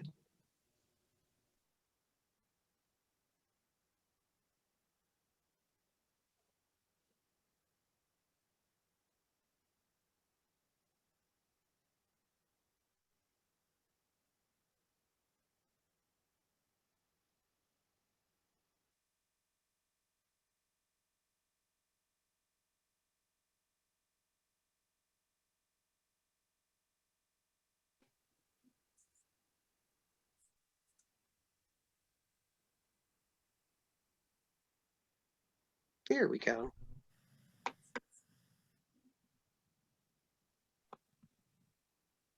Hi, I'm Ginny Ballou, president of the Idaho Democratic Women's Caucus. In Idaho, we know we must organize and get folks out to vote. When you're a blue girl in a red state, you have to be strong, resilient, and willing to show up no matter what. We look to our amazing Democratic leaders in neighboring states like Representative Jayapal, and we tap into our part-time residents. Secretary Kerry was very generous with his time, speaking with a local high school science club, as well as for a members event. At the state level, we've got some awesome Democratic leaders. We just don't have enough of them. In my district, all three are Democratic women, and in our House and Senate minorities, both leaders are women. Sadly, our U.S. representatives don't represent us. They vote against women. They vote against women's rights. They vote against women's education. They vote against women's protection. And our state legislature follows their lead. Here in Idaho, we've seen legislation to restrict ballot initiatives from citizens. We've seen legislation to restrict voter access. And if daddy agrees, you can marry off a 12-year-old. We've got a local white supremacist hate group that sponsors a highway cleanup mile between my home in the mountains and the nearest Costco. Because of fear and violence around our state, the most recent recipient of our most prestigious award asked to remain anonymous. She just didn't feel safe in her community advertising that she was a Democrat. So we've started a social media campaign, hashtag It's My Flag Too, hashtag Take Back Our Flag, and we hope you'll join us. We ask that you take a picture in blue in front of the American flag, post it on social media, and share it to our site, idwc.org/flag. There is a lot of hope here in Idaho. There's a closed private Facebook group, Idaho Women for Biden-Harris, that has over 10,000 members. So we know the voters are out there that agree with our values. And we look to build on that. We know that so many communities are underrepresented from voting to leadership. There's so much opportunity in Idaho. And with the support of our sister states in the NFDW, look out. We could be the next Arizona or Georgia and flip Idaho blue. Thank you. Okay, so that's what we've got going in Idaho. And now we're going to go on to Kentucky as we wait for Congressman Connolly to be available. Ginny is here. Oh. Welcome. I'm sorry, then. Are you Hello. ready? Are you ready? I am ready. Okay. Welcome from the oldest Democratic Women's Club in the country, the Democratic Women's Club of Kentucky. This is all new to me. This is my first Women in Blue Day, and so I'm really, this is a learning experience for me just to see and to be with you all. As many of you know, it's hard to be a blue woman in a red state, and perhaps, I mean, I can't think of a worse state than to have Mitch McConnell and Rand Paul as your two senators than Kentucky.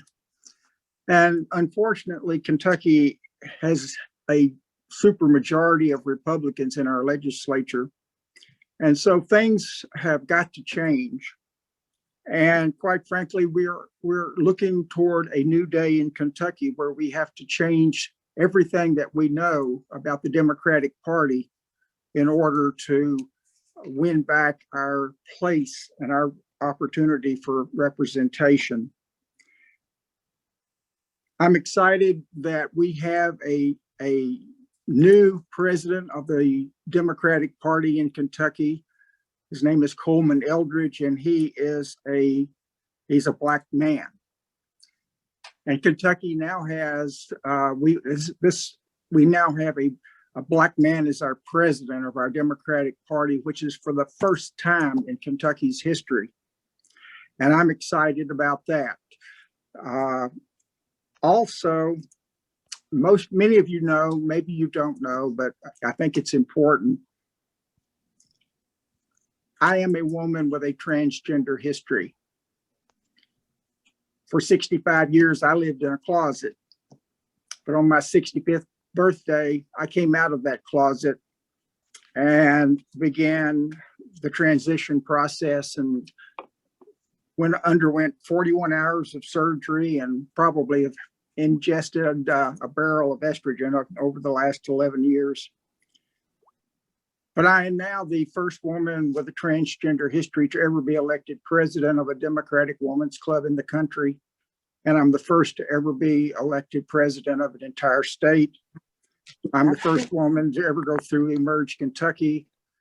And I'm trying to get Emerge Kentucky women as presidents of Democratic Women's Clubs.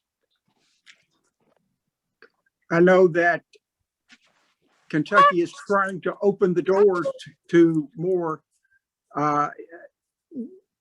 people to have more inclusiveness. We now have a Veterans Caucus, a Labor Caucus, a Rural Caucus, a Black Caucus, and an LGBT caucus to the Democratic Party in Kentucky. Think about that. Kentucky has this reputation of being so red, but we now have people that now have seats at the table. And I've been preaching for several years now, we've got to have more people at the table. And I'm proud that my administration, as president of the Democratic Women, I now have the most diverse and inclusive administration that's ever been in Kentucky. So I don't have a lot to tell you other than we are in the midst of change. We were in a period of reorganization. In the Democratic Party begins from the bottom up, not from the top down. Last night, we got our results from our precinct election, which is the very bottom. And I know here in my county, I've been preaching for 5 years now, we've got to have change. And quite frankly, I'm so proud that the women in my county have completely cleaned house. We now have women that are leaders and women that are going to change things. And this is what I'm trying to do across Kentucky. And so the report that I have is that Kentucky is in the midst of change for the best.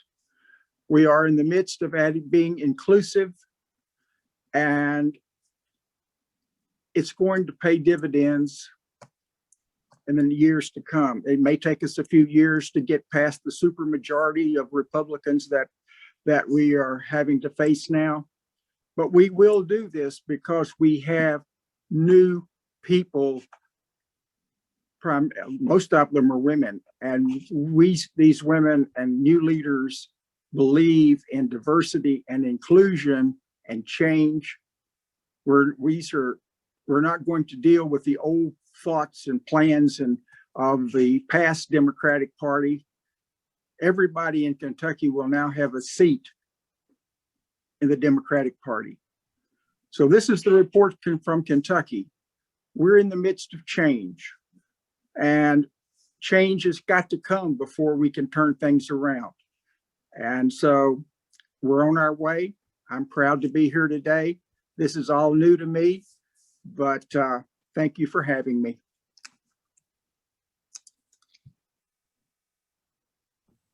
Thank you so much for that report. I'll now bring on Ms. Janice Davis, who will be introducing our next speaker. Janice? Hi, good afternoon. I'm pleased to introduce Congressman Jerry Connolly, who is serving his 7th term in the House. He represents our neighbor, Virginia, which is soon to be federated again. As a DC resident, Representative Connolly has been our advocate, our voice, and our vote. A senior member of the House Committee on Oversight and Reform, he is an environmentalist, an expert on foreign relations, regulatory reform, the census, and the U.S. Post Office, but we won't blame you for that.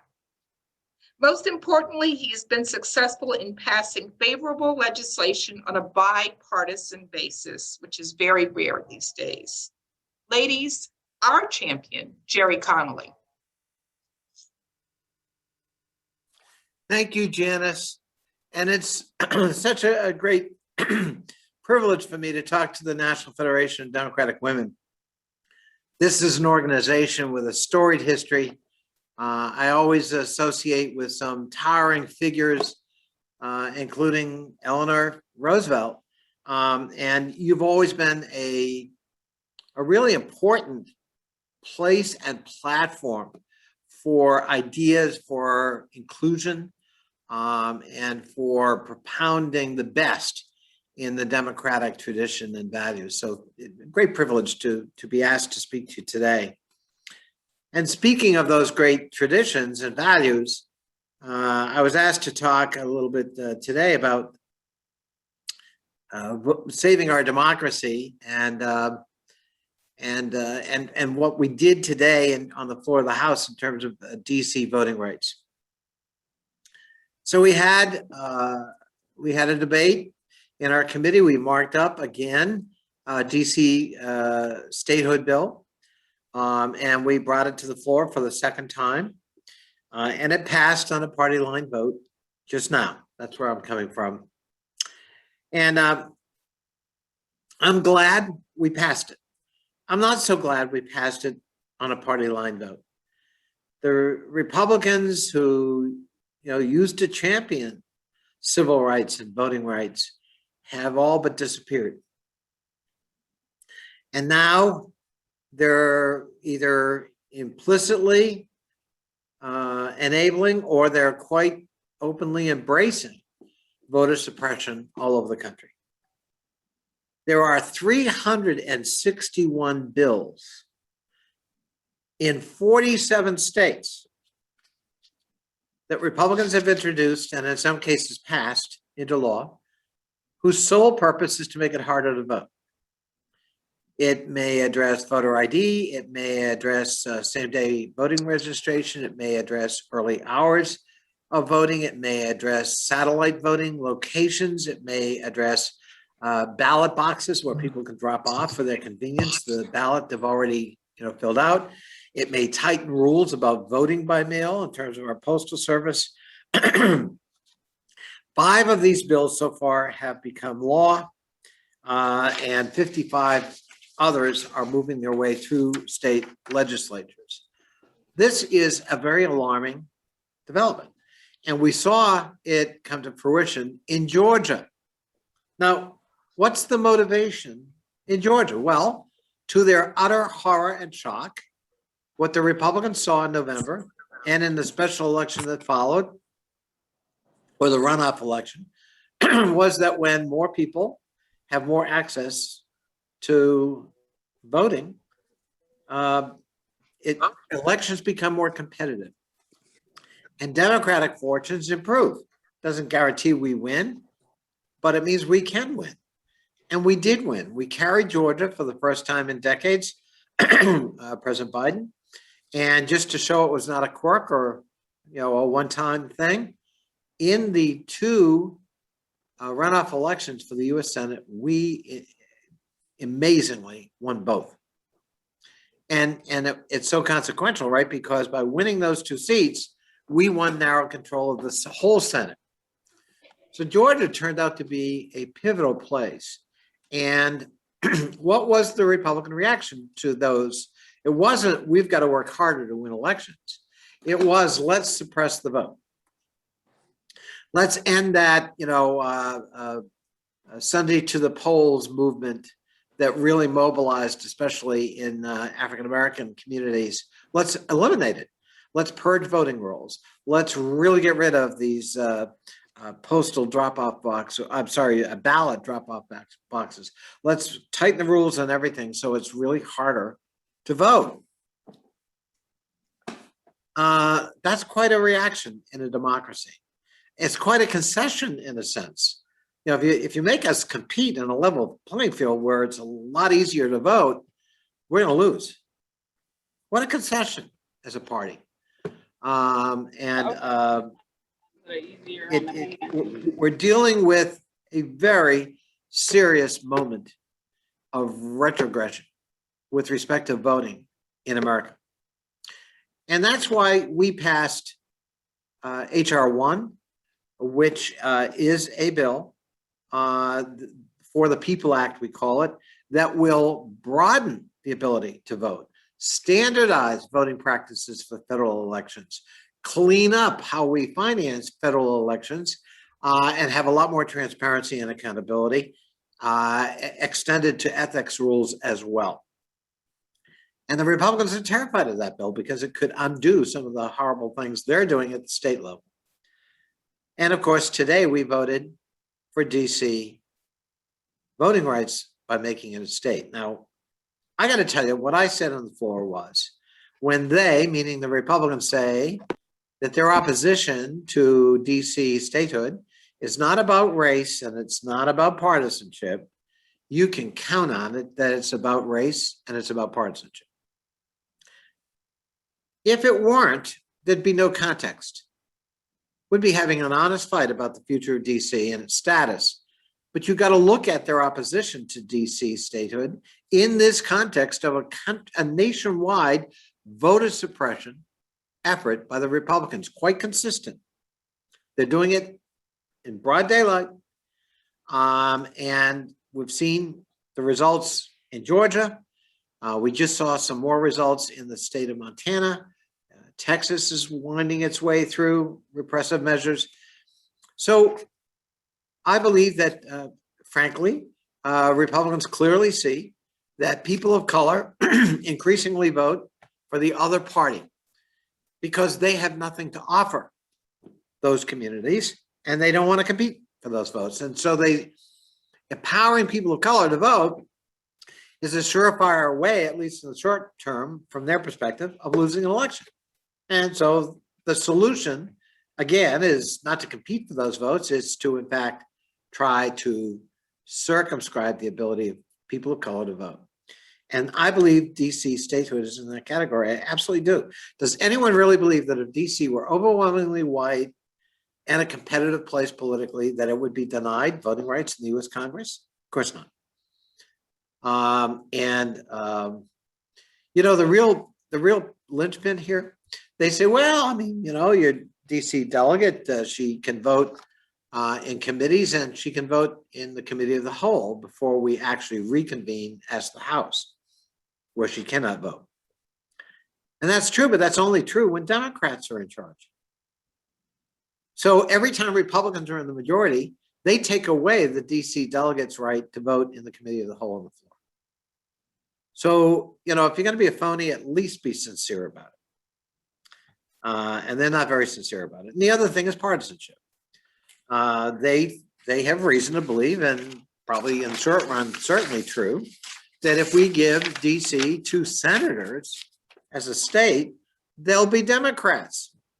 Now, historically, that's a really thin reed on which to base your support or opposition for statehood. In 1959, when Hawaii and Alaska were admitted as states, it was kind of a paired thing. The understanding was that Alaska would be the Democratic state and Hawaii would be the Republican state. Today, we look back on that and laugh. Alaska is a very red state and Hawaii is a very blue state. And Alaska is kind of libertarian conservative and Hawaii is progressive liberal. And so it didn't turn out the way everybody thought it would back in 1959 with statehood admission. So making assumptions about the political direction of voters, I think is very short-sighted and really kind of dicey business. But so what? What difference does it make how you vote? We don't make how you vote a condition of whether you get to vote. That's what authoritarian regimes do. That's not what we do in democracies. You have the privilege of voting any way you want, whether I like it or not. That's what makes us a democracy, a democratic society. And the fact that we have 750,000 fellow citizens living in the nation's capital who are disenfranchised, they have no vote in the Senate or the House in the US Congress, is to me a wrong that must be righted. And it's part of the whole voting rights, civil rights movement we are engaged in this country right now. It is. And that's why I favor DC statehood with passion. And I grieve that my colleagues on the other side of the aisle have all but abandoned the traditions of Abraham Lincoln and have embraced all too often the traditions of Strom Thurmond and George Wallace, candidly. And that's a tragedy for their party, but it's also a very troubling development for our country because they are the other party. And if you go back to the Voting Rights and Civil Rights Acts of 64 and 65, we had huge amounts of Republican support for those efforts. In fact, we had a higher percentage of Republicans supporting both of those bills than we did Democrats, because in those days we still had Dixie Democrats who were opposed to civil rights, who were opposed to voting rights. They were even opposed to anti-lynching laws. They were absolutely ensconced in the old Jim Crow South. That element is gone in our party, but its legatees very much have embraced the Republican cause, and the Republican cause has more than embraced them. And so when we talk about saving democracy, it starts with preserving, enhancing, and expanding voting rights for all Americans. And finally, I would just say the other part of saving democracy is promoting democracy, repeating democratic values. I am the president of the NATO Parliamentary Assembly. Janice mentioned my foreign policy background. That's like the legislative arm of NATO. And I am insisting that we create a center within NATO for democratic resilience that will propound, advocate for, be a resource for democratic shared values.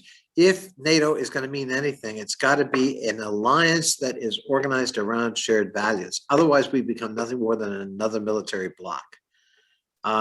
We are the North Atlantic Alliance in contradistinction to the authoritarian, autocratic alliance of the former Soviet Union, now Putin's Russia, and frankly, China's Xi Jinping.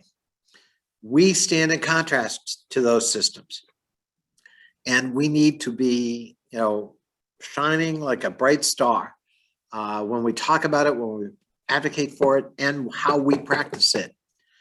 January 6th reminded all democracies, not just ours, that while democratic societies may be resilient, they're also fragile. And you cannot take democratic norms, values, institutions but they're also likely to get for granted. And January 6th shockingly reminded us of that and everyone else of that.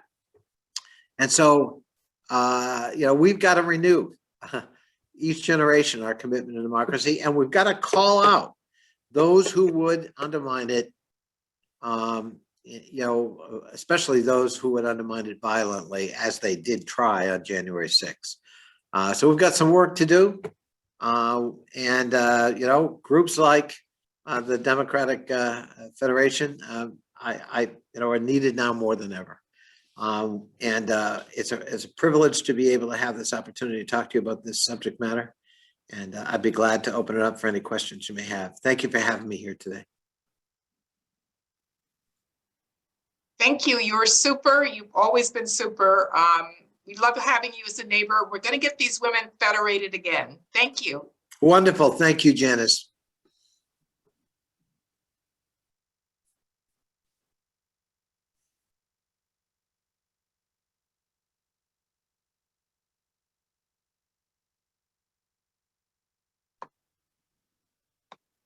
We should be having next. Andrea, are you on?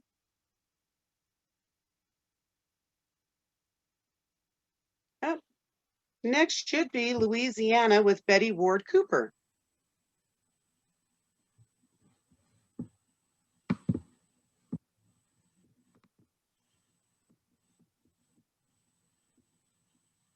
You all hear me and see me okay? It's 11:49 here. I'm at the state capitol in Baton Rouge, Louisiana. And it's going to be a busy morning. It's been a busy morning, and it's certainly going to be a busy afternoon.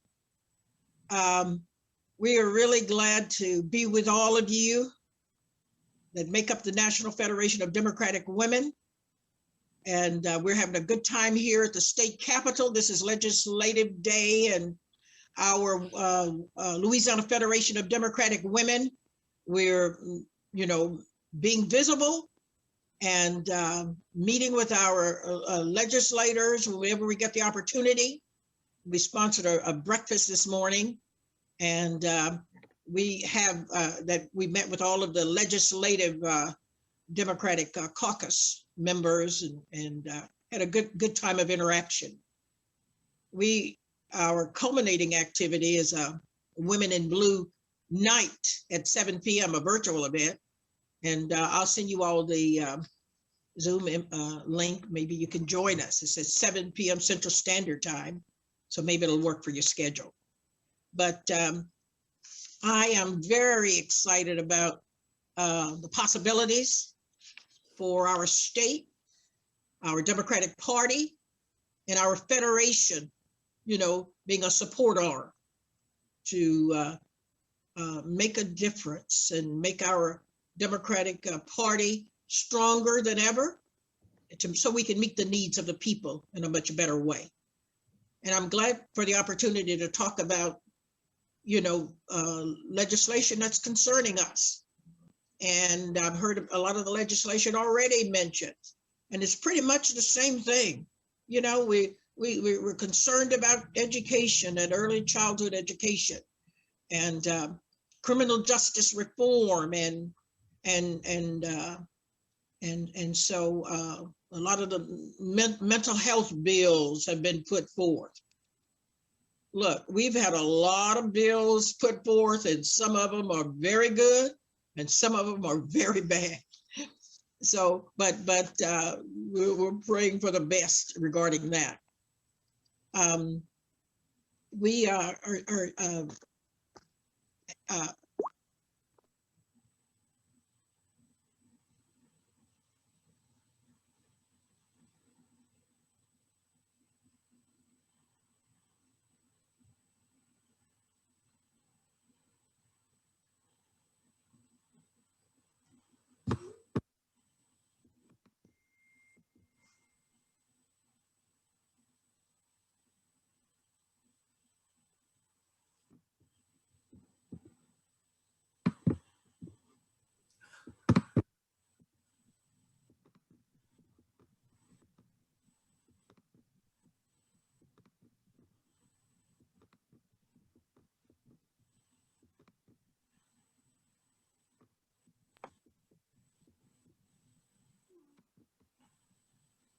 Did we lose our sound completely, Andrea?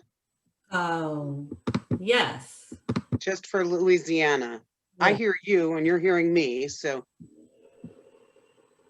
This time of Well, I'm sorry we got her cut off that way. Why don't you go ahead with our introduction of our next keynote speaker, since we're on those hard stops of time for them. Absolutely. I want to say that there's plenty of excitement around our keynote speaker, Jaime Harrison, chairperson of the Democratic National Committee. He is an Ivy League graduate, an attorney, an organizer, and a leader. Jaime is the former South Carolina Democratic Party leader and has held a number of leadership positions at the United States House of Representatives, including serving as the executive director of the Democratic Caucus, as well as counsel, senior political and legislative advisor for Majority Whip Congressman Jim Clyburn. He's a formidable fundraiser, a winner, and a champion for the people. He works tirelessly to compete everywhere, even in red states and districts. Jaime has recently launched a virtual press tour across battleground states to highlight President Biden's successful delivery of vaccines and jobs to the American people.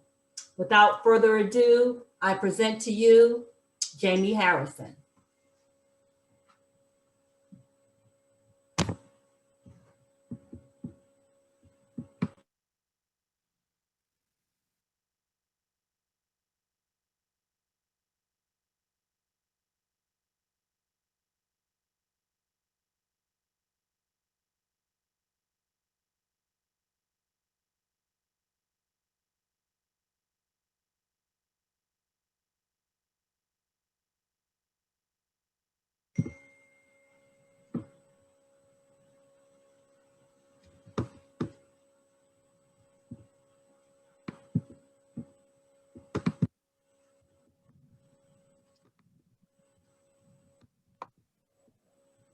You just have to love technology and when it gets a little hiccup. So let's, do we have Jaime's sound and picture?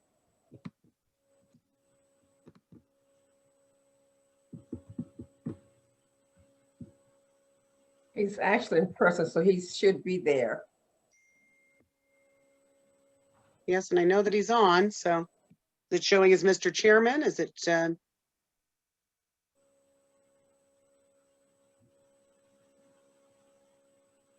Mr. Chairman, do you need to unmute? But we should still have his picture.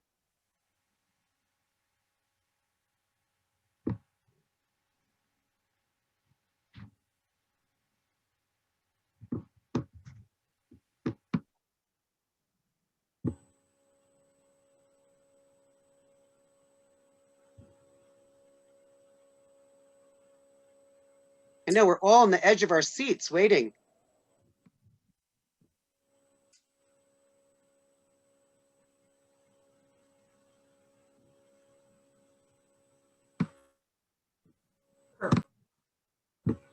Perhaps since we have Virgie Rollins in the house in Michigan, let's go to hear from Virgie and Michigan, and then we can transition back to Jaime Harrison. Sounds like a good plan. Good idea. Thank you. You're welcome. Virgie's our DNC rep, so she They should. sent a note online that he would be on at 1 o'clock. We already have that. Thank you, Virgie. Okay, can you hear me? Yes. Is it gonna put Michigan up? Boy, we've been doing some exciting things in Michigan, and this is a great day, and I'm just so, I hate we didn't get to hear from our chairman before me, but I'm excited. We're so excited about our chairman at the DNC. But Michigan, women have been really doing it in Michigan. We sent 3 new congresswomen to Congress. we have our new Congresswoman, Alyssa Slockin. We have a new Congresswoman, Haley Stevens, and Congresswoman Rashida Tlaib to join with our other Congresswomen, Congressman Brenda Lawrence and Congressmember Debbie Dingell, and our Senator Debbie Stabenow. We're excited. We've been doing so many great things in Michigan. Of course, you know, we were a battleground state, and Democratic women did rallies, and we made sure that we elected and got our made sure Michigan carried for our president and our first woman vice president. She was here a number of times, and I hosted our president in my house. And we were so excited that Democratic women hosted a pre-debate party here, and we've done so much. And we did our Women in Blue and our pay equity. One of the great things that Michigan did in 2018, we elected all our statewide offices are women. Our governor, our attorney general, our secretary of state, a woman to the Supreme Court. I tell you, it's just been wonderful because we worked hard. Even in the election, we did door hangers. We went door to door, and we've got our masks, and we went door to door to make sure that at least when Trump put his folk in our community, we had door hangers. We got out, put our mask on, and went door to door.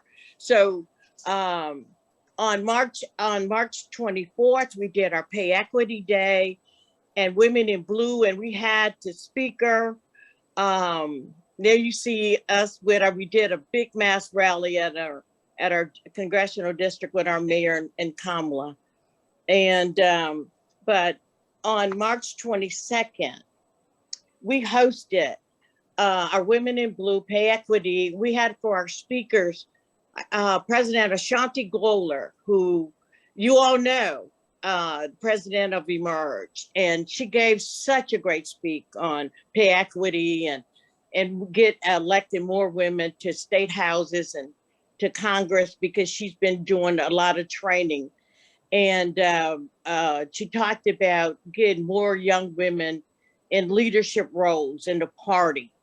And we had President Randy Weingarten, who gave a real passionate speech about this pandemic and the educational system in the pandemic, and how what's been happening with our students in homeschool, home and back and forth, which, you know, as one of our issues is the mental health issues, and we've been dealing with that. And so one of the real issues that she talked about is how, with the former administration, with the crazy woman that was ahead of the education, did so much damage to our educational system. And that was, she gave a lot of information on how the difference is now when we got a partner in the White House.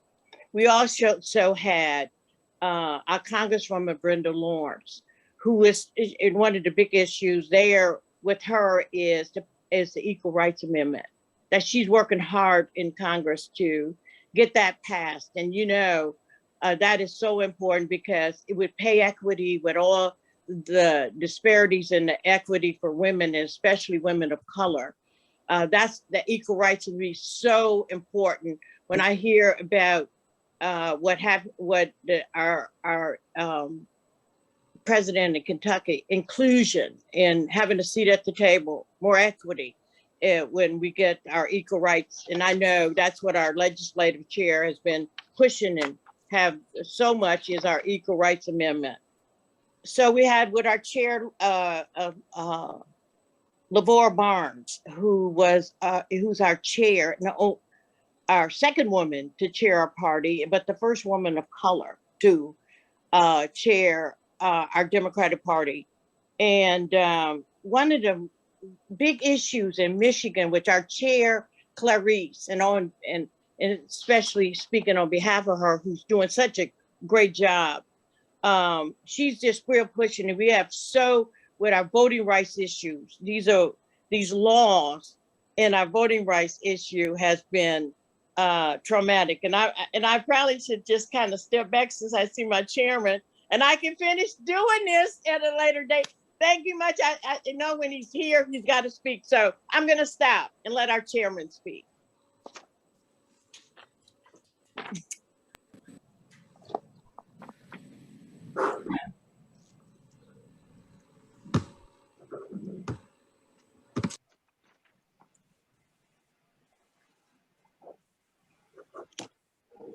We are ready. Chairman Harrison, we want to welcome you to this event. We are so happy that you can join us. For those that don't know about your recent activity, there's one thing I want to highlight, that I understand you recently launched a virtual press tour across the battleground states, and you're going to be highlighting President Biden's successful delivery of vaccines and jobs to America. That is so wonderful. Thank you for all that you do and continue to do. And let's find out how we can help you on your journey of leadership. Without further ado, please, we welcome you. Well, thank you, Ms. Bagwell, for that introduction. I really appreciate it. Hello to our Black Caucus Chair, Ms. Virgie Rollins, who is my friend and mentor, and she's such a tremendous force in our party. It's so good to see you, Ms. Virgie.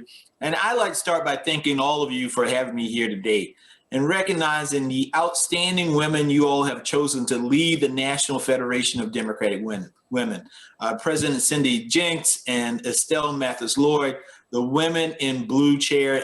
Thank you all for your leadership. Thank you for your support. Thank you for your friendship.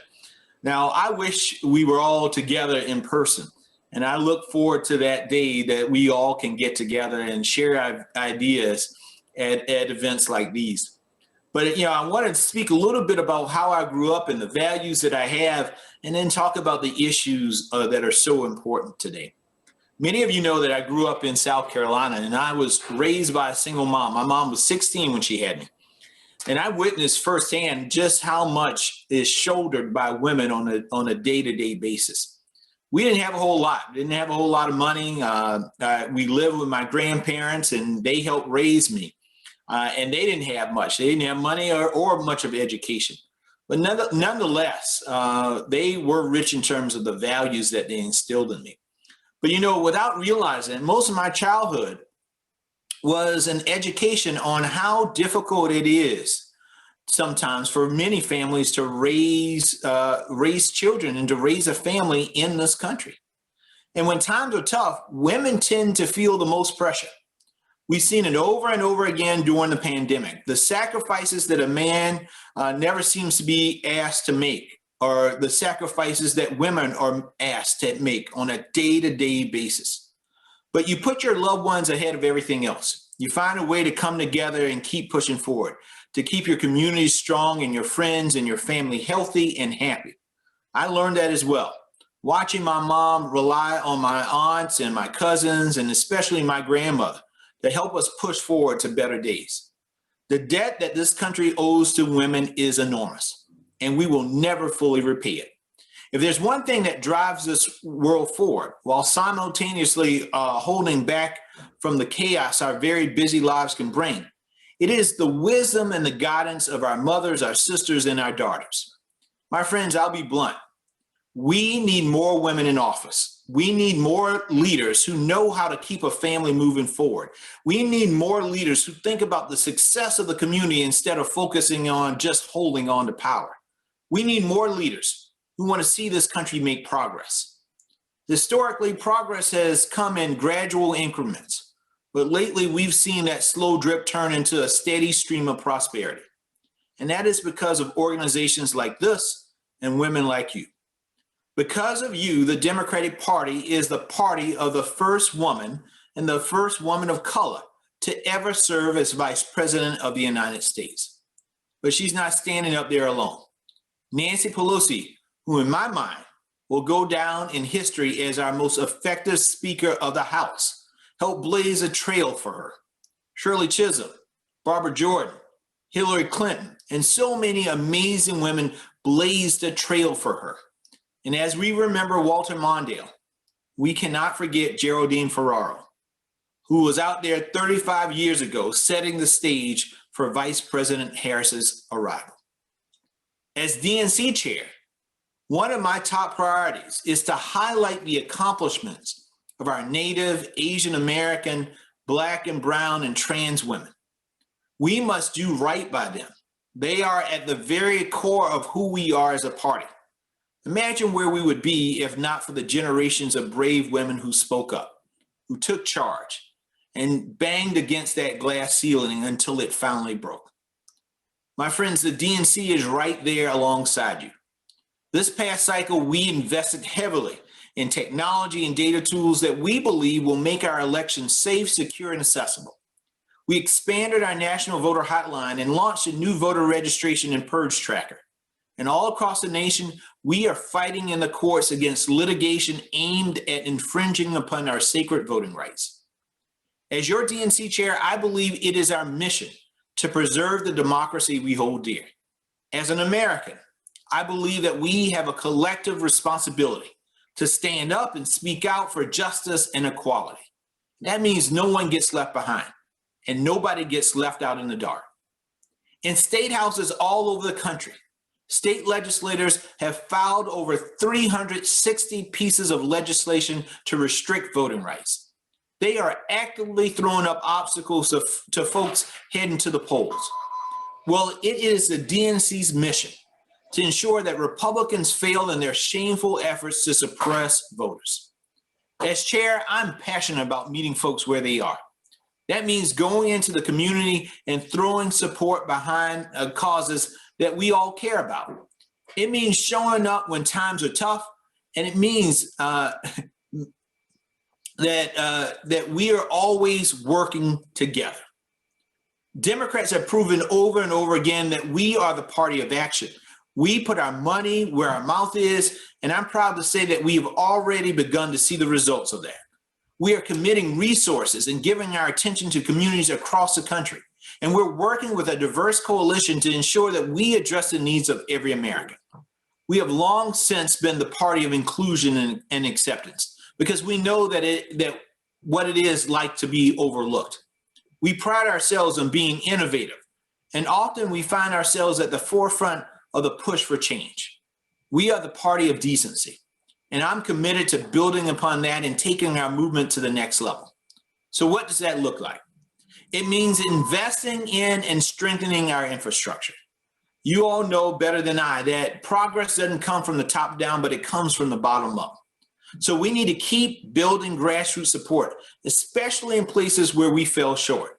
Because if our victories in Georgia taught us anything, it's that patience pays off, perseverance pays off. So the DNC is going to be firing on all cylinders and organizing in every corner of the country. We will be building a deep bench of talent in these places, and we will look for future leaders who know and reflect the communities that they wish to represent. It means learning from the success of organizers like my good friend, Stacey Abrams. Stacey has shown us what we can achieve when we start maintaining a constant presence in communities, and not just when an election is coming up. As I often say, the DNC has to no longer be a political organization, but we have to be a community organization that addresses the needs of people across this country. This also means, my friends, heeding the advice of organizers on the ground, empowering them, and talking to voters in every part of the country, from our cities to our rural towns. That's important. So how do we keep all this up? How do we do all of this? We need to elect more Democrats. We need to be making sure that we're growing the number of Democrats elected to office on every level of government, and we need to make sure that we are electing women into office as well. I want to thank you all for the opportunity to speak today. The discussions we have here will send strong signals to those watching from their homes, a clear message that we all may aspire to move forward. We won't get very far, without women in critical positions. You know, shortly after the election, Vice President Harris said that she may be the first, but she won't be the last. She said it's about legacy. It's about creating a pathway. It's about leaving the door more open than it was when you walked in. I want to thank each and every one of you for everything you've done to pry that door open. Because of you, a generation of women is getting ready to kick it down. We are at our very best when we all work together, particularly when we look toward the future. As my grandma would often say, it takes a village to raise a child, and together we can produce the best future possible, but only if we prioritize what's really important. I hope I can continue to rely on all of you and your support, and I'm looking forward to the great conversation today about how we can make a better tomorrow.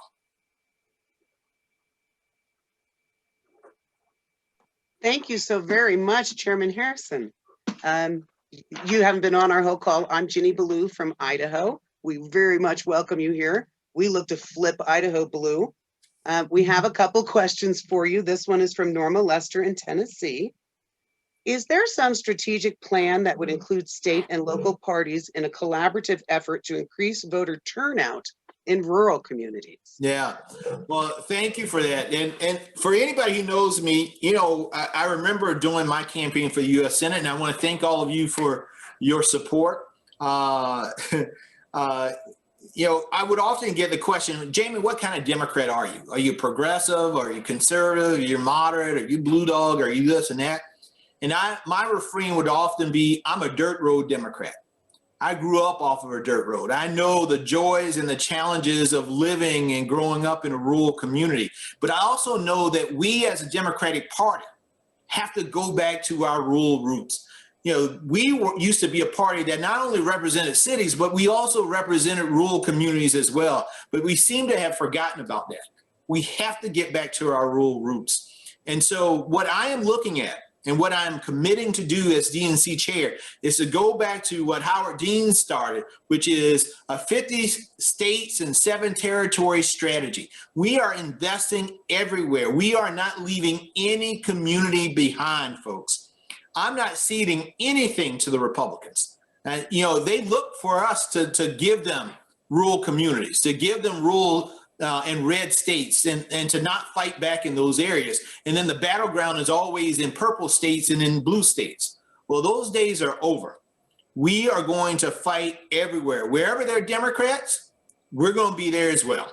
And that's my commitment. And so that's the program that we have, folks. The program that DNC will be engaging in is we will be in rural communities, we'll be in urban communities, and all communities in between. That's really, really important. So we are right now engaging with the Association of Democratic Chairs, talking about the investment that the DNC is going to put into our state parties to do just that. And I can guarantee you this, folks, this will be the most robust engagement that DNC has ever had in terms of investing in our state parties. And that's really, really important to me. And you know, I like to give stories, and I'm going to tell you one quick story about this to just nail this down so that you understand it. I call it my dirt road story, because this is a story that really tells you what we have to do as a party. So, you know, when I first became chair in South Carolina, you know, I went canvassing all over the state, and I was canvassing in one of our really rural counties. I went down this dirt road, put out some signs, knock on doors, encourage people to vote. And I pulled up to one of these old shotgun houses that we had in rural South Carolina. And I knocked on the door, and this elderly African-American man came to the door. And he opened the door and he said, "Who are you?" I said, "Sir, I'm Jaime Harrison, chair of the party, Democratic Party. And this is the most important election in our lifetime. And I need you to come out and vote." And he looked at me and said, "You see that road you came up on?" I looked back, I said, "Yes, sir." He said, "What kind of road is that?" I said, "It's a dirt road." He said, "Son, that was a dirt road when Ronald Reagan was the president. It was a dirt road when the Bushes were president. It was a dirt road under Bill Clinton and Barack Obama. Son, that's still a goddamn dirt road. So until either you Democrats or Republicans pave my road, I don't want to have to deal with any of you." And he shut his door and he went back into his house. Now, I was a little hurt. I was in my feelings, but I started thinking about what he really meant. The most important thing to this man was the fact that he lived on this dirt road, and he had heard from Democrats and Republicans for generations that they were going to invest in infrastructure. They were going to pave these roads, and nobody ever paved that road. There are so many people in this country who are just like that man. And it may not be a dirt road, but it could be a schoolhouse that is falling apart. It may not be a dirt road. It could be a hospital that is closed down. It may not be a dirt road, but it could be the fact that they don't have broadband in their communities. There are a lot of proverbial dirt roads all around this country. And what we have to do as Democrats to get these people out to vote, because we always ask, well, I don't understand why these people vote against their own interests, or why they don't come out to vote. They don't come out to vote because they hear the words, but they don't see the actions. And what we have to do as Democrats is actually bring the actions. Show them that we're going to pave the dirt road. Show them that we're going to fix their roads and rebuild their schools and bring broadband into their communities. They are looking for action from us, not words. And so that is how we then turn and transform these communities, by showing them what our values are instead of talking to them about our values. And so that is what I hope to do. And that's what I push the Biden administration. You know, every time the president gets up, I tell the White House, I want him to talk about some part of rural America so that they understand that he is also talking about them. Because this is the magic, folks. Everybody wants to be seen. Everybody wants to be heard. Everybody wants to be valued. Regardless of your background, regardless of your race, your religion, your ethnicity, who you love or how you love. And so we as a party have to make sure that we are not only talking about that, but that we are showing that through our policy and through our actions. And then it's incumbent upon all of us to go out and sell the heck out of it, to let them know. And that's why you see in this American Rescue Plan, we have been on it. Billboards, digital ads, everything. I talk about this until I am blue in the face. And we will be talking about it from now until the election. The jobs plan, we just got to talk about it. And so that people understand that this is administration, the Democratic Party is invested in them. And how are we invested? Because we put $1,400 in your pocket. We also gave you a child tax credit. We also made sure that you stayed in your job. We also made sure that your community got the vaccine in the arms. We also made sure that we opened the schools back up. And we took care of our teachers. That is how we demonstrate to folks, and we start to change the hearts and the minds of the people. So nonetheless, sorry for that diatribe, but if you don't see, I get really fired up. And because this is the stuff that we have to do as a party. We love to hear you when you're fired up. And I don't know if you have time for one more question. Of course. All right. So this question was also sent in. What is the overall plan of the party to collaborate in our efforts at the state, local, and national levels? How do we get on one accord? Well, that is the challenge. The challenge, the blessing that we have as a party is that we look like America. And we are as diverse as America. I look at some of the folks we just hired at the DNC in our communication shop. And I told somebody, you look at those pictures and it looks like the United Colors of Benetton ad. I mean, we got everybody. Everybody is under that big tent. But when you have a big tent like that, that also means that we all come with different experiences. We all come with different cultures. Even though we have some commonality, there are some differences. And so sometimes it's hard to get us all on one page as it relates to, here's the song, this is how we sing it. It's like listening to the national anthem. Depending on who's singing it, the words are all the same, but how it sounds is all different. But depending on your background and your experience. And so that's the hard part of what we have to do as a party. How do we get us to all sing from the same hymn book, but also sound the same in terms of coming together? And that's what I'm trying to work on right now.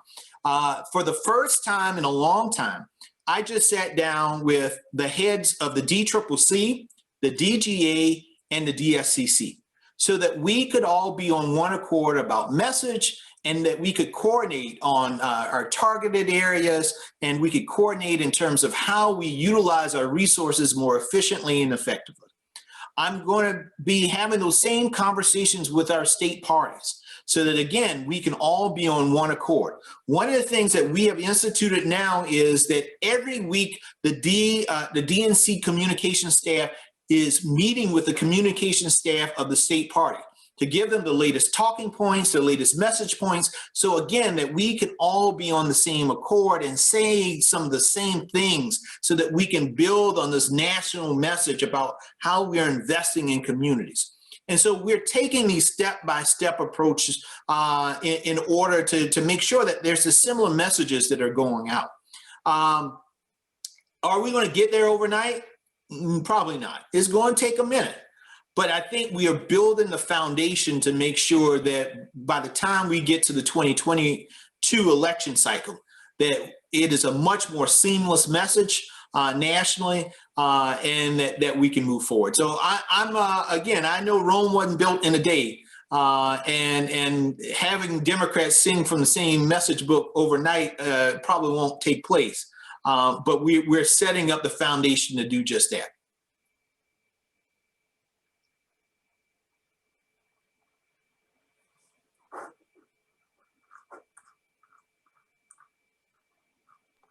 Well, we thank you so very much, Chairman Harrison, for being with us today. And wow, are we fired up and inspired by all you've had to share with us. I see a lot of hashtags going in the chat there, Dirt Road Democrats. I see a few others. I'm going to get some new T-shirts made. I told the DNC staff I want some new, some Dirt Road Democrat T-shirts, the New South T-shirts. If y'all got some good ideas, let me know too. But we got to get that message out there that we're about all of America, not just part of it. We appreciate you very much, sir. Thank you so much for the work you're doing. Y'all take care, and thank you for all that you do. Thank you for your presence. Thank you. Okay, so we have a few more states, but I think we're going to jump over to Congresswoman since we have her online. Is that correct?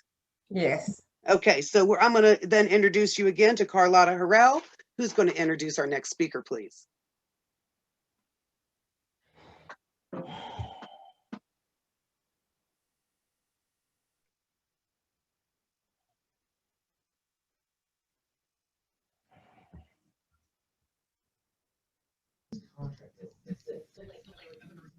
But his contract, that is an example though. Hello, Gina, what am I supposed to be doing? Carlotta, we had you introducing Congresswoman Nikema Williams. Oh, okay. I thought it was Gail Butner. Yeah, that would be Gail introducing the Congress. That would be Gail Butner. I mean, I love them both. So. Hey, Nikema, I love you too. We all love you. We all want to do it. So I think we it's all love Gail. Cousin Nikema. That would be Gail. Gail. Okay, but Carlotta and I can do it together. We work together here in Georgia. Yes, we do. It is an honor to have Congresswoman Nikema Williams with us today. She's chaired the Democratic Party Georgia for half a dozen election cycles, and you saw us win those 2 Senate seats. Now, she was elected to take the place of our hero, John Lewis. She is filling his seat and representing us very well in Congress. Congresswoman Williams was elected as president of her freshman class. And you've probably seen the picture of her in handcuffs. She knows what it's like to be put in handcuffs, but she's fearless. She just keeps right on going. She's stronger than the ever-ready bunny. Congresswoman Nikema Williams, we are delighted to have you today. Thank you so much, Gail. And thank you to Carlotta, even though you pinch hit it today and passed it over. Y'all, I am incredibly proud of the work that the Georgia Federation of Democratic Women is doing right here on the ground under the leadership of my president, Carlotta Harrell, who is also the Honorable Commissioner Chair, Carlotta Harrell. and Gail Buckner, who just brought life back into our Georgia Federation of Democratic Women and got us to where we are today. So thank you both for all of the work that you do every day and for your friendship. To the Metropolitan Women's Democratic Club President, Estelle Mathis, members of the Women in Blue Committee, and members of the Women's Democratic Club with us today, thank you so much for this invitation. I'm beyond honored to join you to discuss what is happening in Georgia, y'all, and what we can do to protect our democracy from voter suppression. It is equally exciting to know that you are joined by my friends and colleagues, Majority Whip Jim Clyburn, Congresswoman Val Demings, who you might have seen in a committee meeting this week, putting a few men in their place, and my DNC Black Caucus Chairwoman Virgie Rollins, and my Chairman Jaime Harrison. Y'all, I call them my co-conspirators for justice in the fight for voting rights across the South and across this country. We all know that voter suppression isn't new to us in Georgia. We know what it looks like, and we know that what we've done and what we must continue to do to make sure that we stop it. We also know who laws like SB 202 that passed in Georgia are targeted for, our Black and Brown communities. At the hands of our Republican-led Senate and Governor Brian Kemp, sadly, it is now a crime in Georgia to hand out water to people waiting in line to vote during an election. In America in 2021, a desperate attempt to turn back the clock to Jim Crow 2.0. And I don't know about you, but I've spent a few summers in Georgia, and I know what it was like in Atlanta the day of Georgia's primary last year. It was 86 degrees, and anyone having to experience waiting 5 to 8 hours in Georgia summer heat like I did on the primary election day just to vote will tell you that the food and water came in handy to voters, undeterred by the tactics to suppress our votes. These are old tricks, new tactics that have been used over and over. Poll closures, decreased post office hours, and the removal of ballot boxes resulted in not only increased distrust for our electorate, but also created fewer polling locations for large areas of people. But you might hear a lot about the food and water provisions, but that bill is so much more. Georgia legislators pushed through this restrictive voter law under the guise of protecting the integrity of our elections in response to Donald Trump's big lie. The new law signed by Governor Kemp cuts early voting days, limits the use of ballot drop boxes, and bans mobile polling facilities like we had in my home county of Fulton County. The reality is these actions make it harder, not easier, to vote, and they know this. They're creating yet another barrier to the ballot box. So while we may not be counting jelly beans in a jar, the end result is still the same: the disenfranchisement of Black and Brown voters. But lucky for us here in the South, we know how to fight Jim Crow and we know how to win. And we'll see them in the courts and in Congress. Because y'all, this isn't just about Georgia.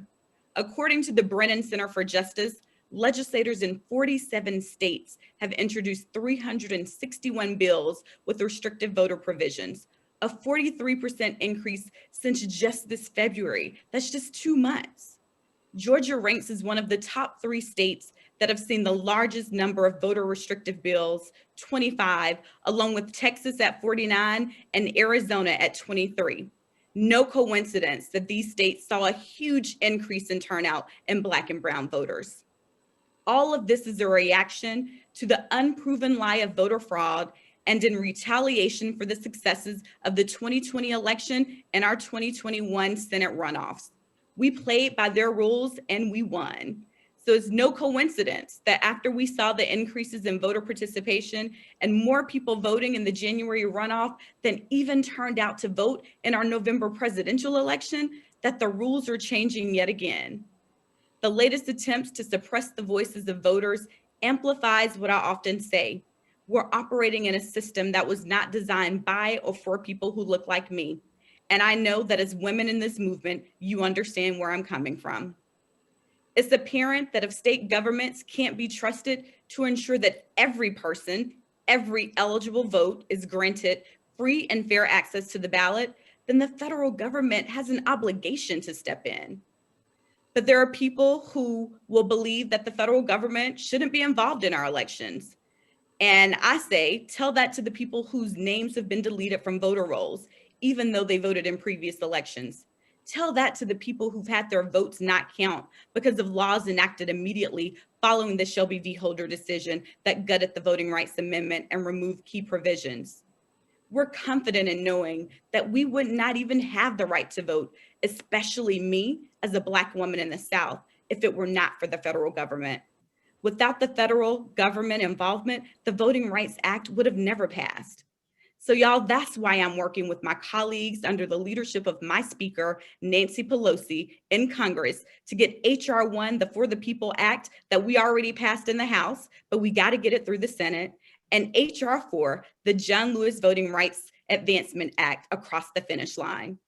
The For the People Act will protect and expand the right to vote by strengthening vote by mail, early voting and ballot access, combating voter intimidation and suppression, fixing partisan gerrymandering so that we're choosing our elected officials and our elected officials aren't choosing us, preserving the integrity of our elections, cracking down on lobbyists and Washington insiders, and holding elected officials accountable. And I include me in that number, but I know that I have people on this meeting with us today that will always hold me accountable.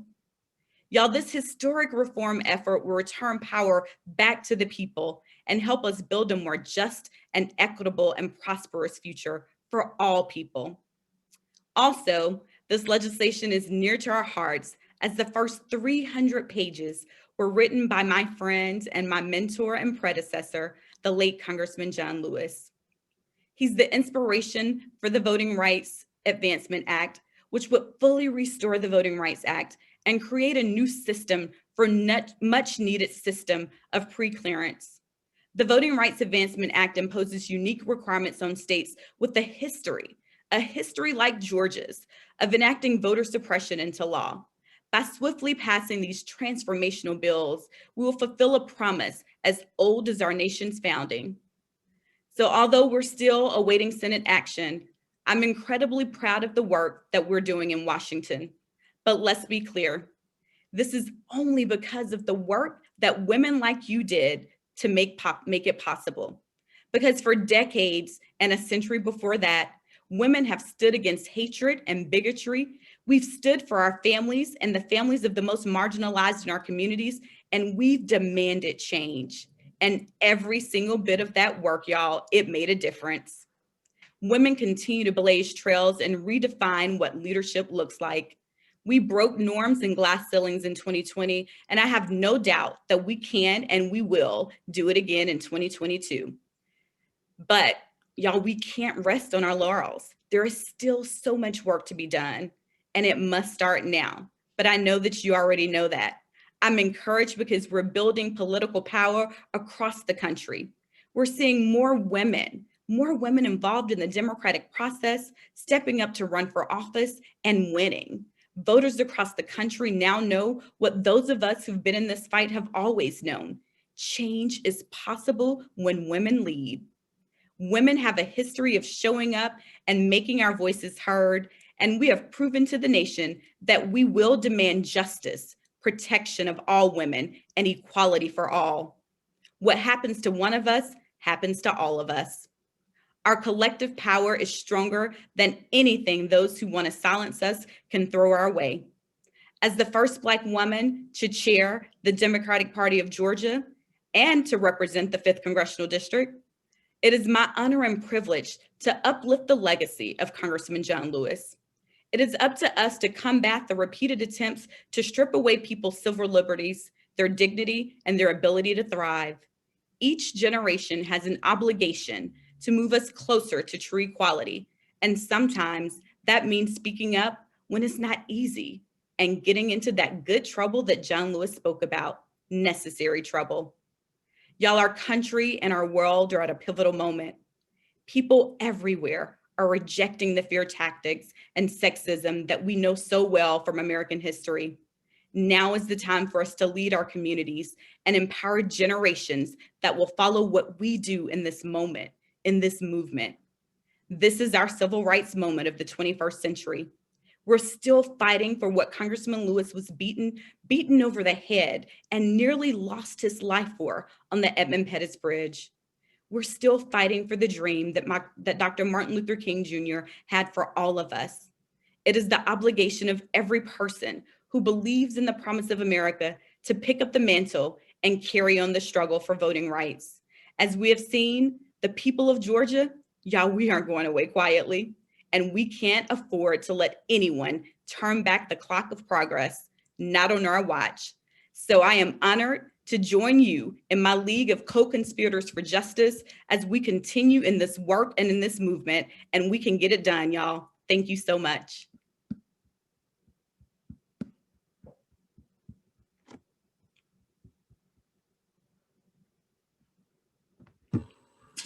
Thank you so much. It's amazing. I'm just so inspired of everything we've heard today. And now we'll have Alana Berman present New Jersey's report. We're back to our state reports, and thank you all. This is wonderful. Yes, thank you. I don't know if everyone can see me. I turned my camera on, but this has, I wasn't expecting to follow the chairman and the congresswoman, so it's quite an honor to be following, and quite difficult to follow up both of those speakers, but I'm very honored to do so. And luckily, I won't be doing most of the heavy lifting, as I'm here to introduce two of New Jersey's absolute dynamite powerhouses, Congresswoman Bonnie Watson-Coleman, as well as Congresswoman Mikey Sherrill. I'm super proud to have them representing New Jersey as our two congresswomen. And just I know them both personally. They're both amazing women. Congresswoman Watson-Coleman is a true civil rights champion and has represented my my area of New Jersey for many, many years. And I am just honored to be represented by her and introducing her before all of you today. So with that being said, I turn it over to the videos. Thank you.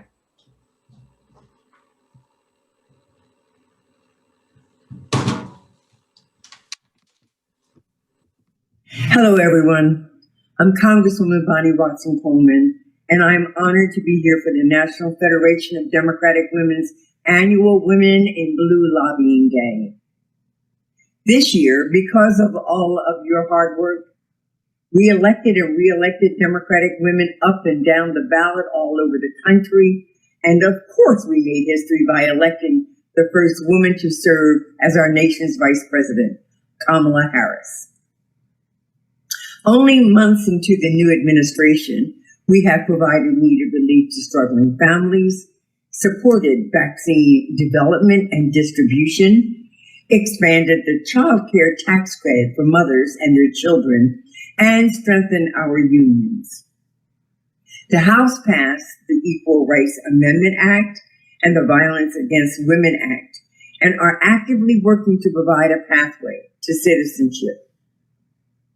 These critical votes, like the American Rescue Plan that is extending unemployment and providing more stimulus money, could not have happened without your work. You all doubled down on our fight for democracy, and we've come through stronger than ever before. Though we've made progress, we must remain steadfast in our fight for equality. Every issue is our issue, whether it's healthcare, education, workers' protection, environmental justice, a woman's right to choose, civil rights, or LGBTQ rights. These rights are our rights, and these fights are our fights.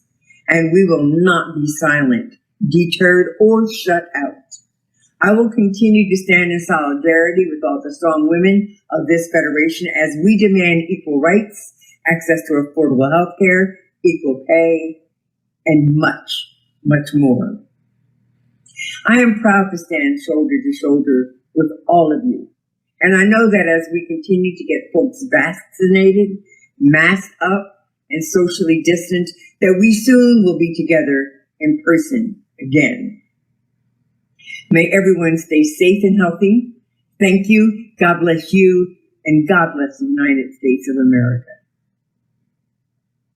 Hi, everyone. I'm Congresswoman Mikey Sherrill, and I want to congratulate the National Federation of Democratic Women on their 50-year anniversary.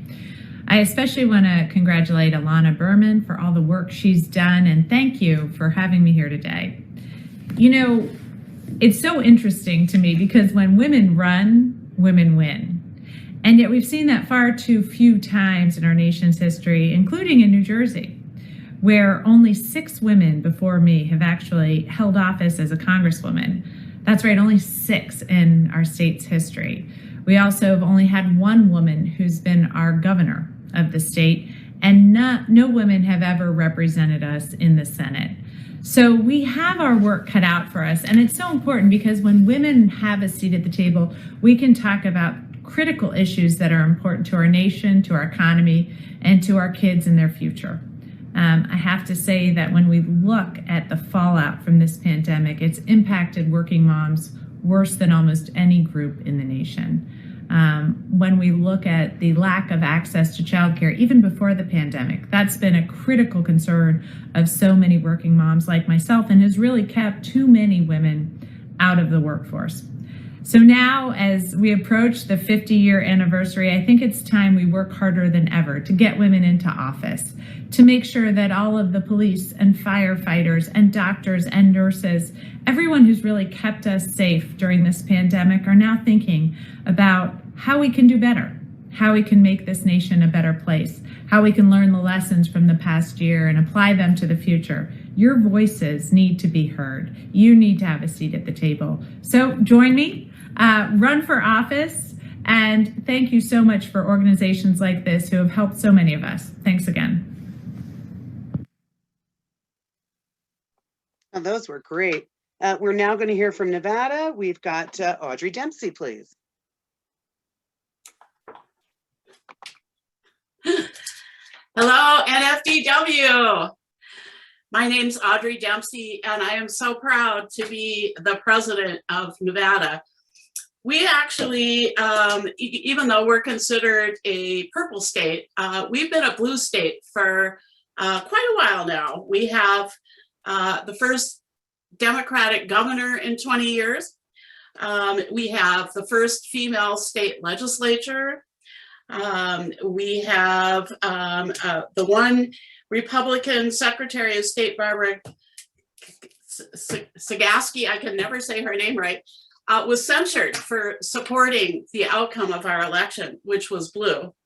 And we're really proud that we have 2 female congresswomen, and we have both of our senators are women from the state of Nevada. And Catherine Cortez Masto is the first Latino female legislator. So we're a state that has more than hotels to talk about. Anyway, we're a new state with NFDW, and we had our first Women in Blue event on April 14th. We were honored to have past President Diana French, who is not in this picture, and as well as Congresswoman Dina Titus's representative, Demi Falcon, who's the one that's highlighted there. We talked about national issues that we are concerned about, as well as issues that affect our state. We were small, as you can see, but we were mighty. So with our new amazing board in place, we're working diligently to improve our bylaws, to grow our membership, and become an organization that's recognized statewide. The Nevada Federation of Democratic Women is on the move to accomplish great things, so stay tuned. Thank you. Thank you. Now we'll have Diane Lechner introducing New York. Andrea, this is Liz. Diane is unable to come on the call, so she said, please just show the video as it represents New York well. Thank you. She's sorry she had to miss this. Thank you.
Wow, that was great.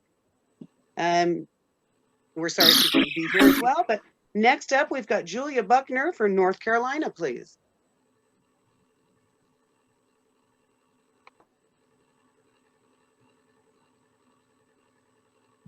Hi, I'm Julia Buckner, the president of the Democratic Women of North Carolina, and it's my honor to bring you greetings from the Old North State. During our biennial legislative session for 2021, we moved forward with a bold vision for our Women in Blue state lobbying work. We kicked off our Leadership Matters campaign on September the 2nd of last year with a video call to action urging advocates to lobby lawmakers on key issues. And based on the results of those efforts, we doubled down on May the 4th of this year and launched our Behind Every Great Woman, our Great Women campaign. Hundreds of our North Carolina Democratic Women members participated in these campaigns using our DWNC e-magazine lobbying toolkit and your NFDW position papers. We called our senators, we texted our representatives, we emailed our national electeds, and we even held Zoom meetings with our local politicos. No elected official was left out of our efforts. The women got to choose which topics mattered the most to them. Medicaid reform, Medicaid expansion, Equal Rights Amendment, Black Women and Girls Task Force, racial injustice, policing, environmental justice, women's health. No matter the issue, together we reached out to contact every single official from the White House to the courthouse. Here in North Carolina, we hope that you are having a great convention, and we hope that you will join us in our lobbying efforts because we know that Democratic women are on the move. Thank you.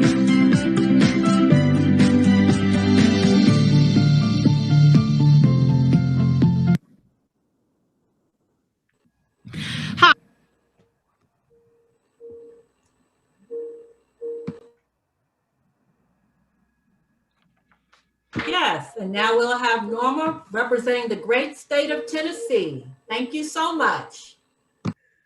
Thank you. Can you hear me? Yes. Okay. Well, hello, everyone. I am so pleased to be here. I certainly want to give recognition to our lovely chair, Estelle Lord, and to these wonderful ladies that I've worked with for the last 6 months. This has been gruesome. I'm really glad to have had the opportunity to work with you. I also want to recognize our lovely speakers that we've had, and certainly give credit to Chairman Harrison. Tennessee joined the rank of the other overly outnumbered Republicans. We are a deep red state. I don't know if I'll even live to see us turn purple. We have a total of 132 legislators that is combined with our House and Senate, and the combined Democrats is a total of 32. So you can see the disadvantage our people are in. Now, we may be small in numbers, but our legislators are Trojans in voice, and they do not back down. They would tell you now that since the grand wizard is no longer in office, that our Republicans have gotten just downright nasty. Where we advocate for health, education, equity, and criminal justice, they're doing really stupid things, crazy things, like our governor just signed into law a open carry, so that you don't even have to have a permit now to have a gun. You can just, this is the old Wild West that have come to Tennessee. They're coming up with crazy laws like requiring women to have funerals that have had abortions, just torture. We're trying to advocate for whenever they're interrogating teenagers or youngsters, we want them to have video so that we can actually see what's happening, because even when parents are there, they really are intimidated in the integration process. We're also trying to get them to eliminate the sales tax for diapers and wipes for babies, and to waive the licensure fees for healthcare providers, to come up with a state minimum wage for state employees. We're just fighting and fighting and fighting, and we will continue to fight. We're going to not retaliate and think that we're going to be anti-Republicans. We're going to still approach them, and we're going to approach them thinking that they're not necessarily bad people. Maybe they're just good people passing bad policies, but we're going to continue to make our presence known. So Tennessee claimed Marsha Blackburn, but that, please don't hold that against us. It's very hard to believe that Marsha Blackburn is a woman with some of the things that she says. So again, thank you from Tennessee, and we will continue to fight that good fight.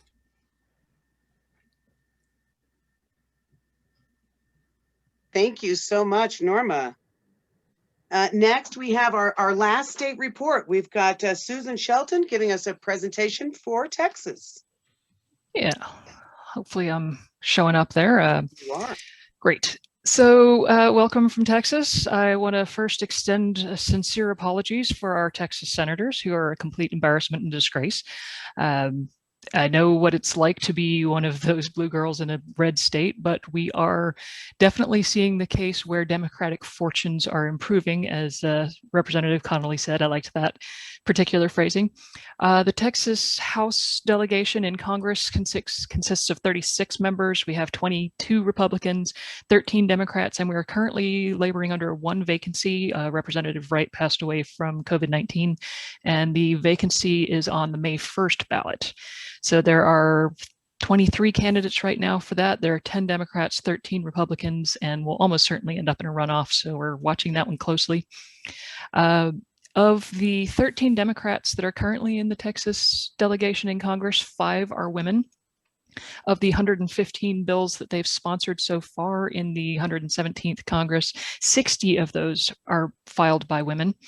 Sheila Jackson Lee is currently leading the slate with 38 bills under her belt, and she's been an incredible incumbent.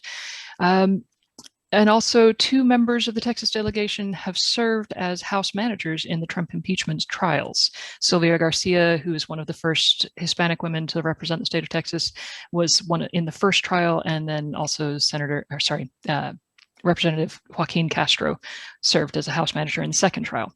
So we are incredibly proud of them. They are great representatives, and we are doing the best we can in a very red state. While we did have a sort of disappointing 2020 cycle, we didn't win, but we closed every margin just about everywhere across the state. And we're very hopeful about the upcoming 22 election cycle because we know we have a redistricting fight on our hands. It will go through the Texas legislature and almost certainly end up in the courts, but we are probably going to have a delayed primary because of our filing deadline is in December, and we have no maps yet because the census hasn't been completed. So this is where we sort of note the raft of voter suppression bills that we've been seeing in Texas, like everywhere else. The importance of HR 1, SR 1, HR 4 at the national level is, I can't stress enough how important it is, because Texas absolutely deserves to be bailed back into pre-clearance under the Voting Rights Act. So I really hope that everyone here will encourage their representatives to vote for it. I'm doing my best with my extremely red representative here in Austin, but we're doing the job to get the work done. And I look forward to what our election cycle will look like in 22. Hopefully we'll have a better report for you. But stay strong, Southern Sisters. We are going to get this done. Thank you, guys. Thank you very much, Susan. Everything is big in Texas. Now we're going to have Gail Buckner. Gail is going to talk about a call to action.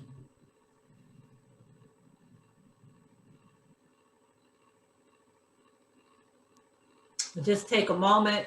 The technology is such that, sometimes it's behind, sometimes it's forward, but it's all working out so well. And every speaker that has had something to say today, it's just been such a good morning and afternoon. It's just amazing. Thank you. Ready now? Great. This has been an awesome meeting. Thank you, ladies, for all your hard work. It has certainly paid off. The Legislative Committee always does around 15 or more position papers.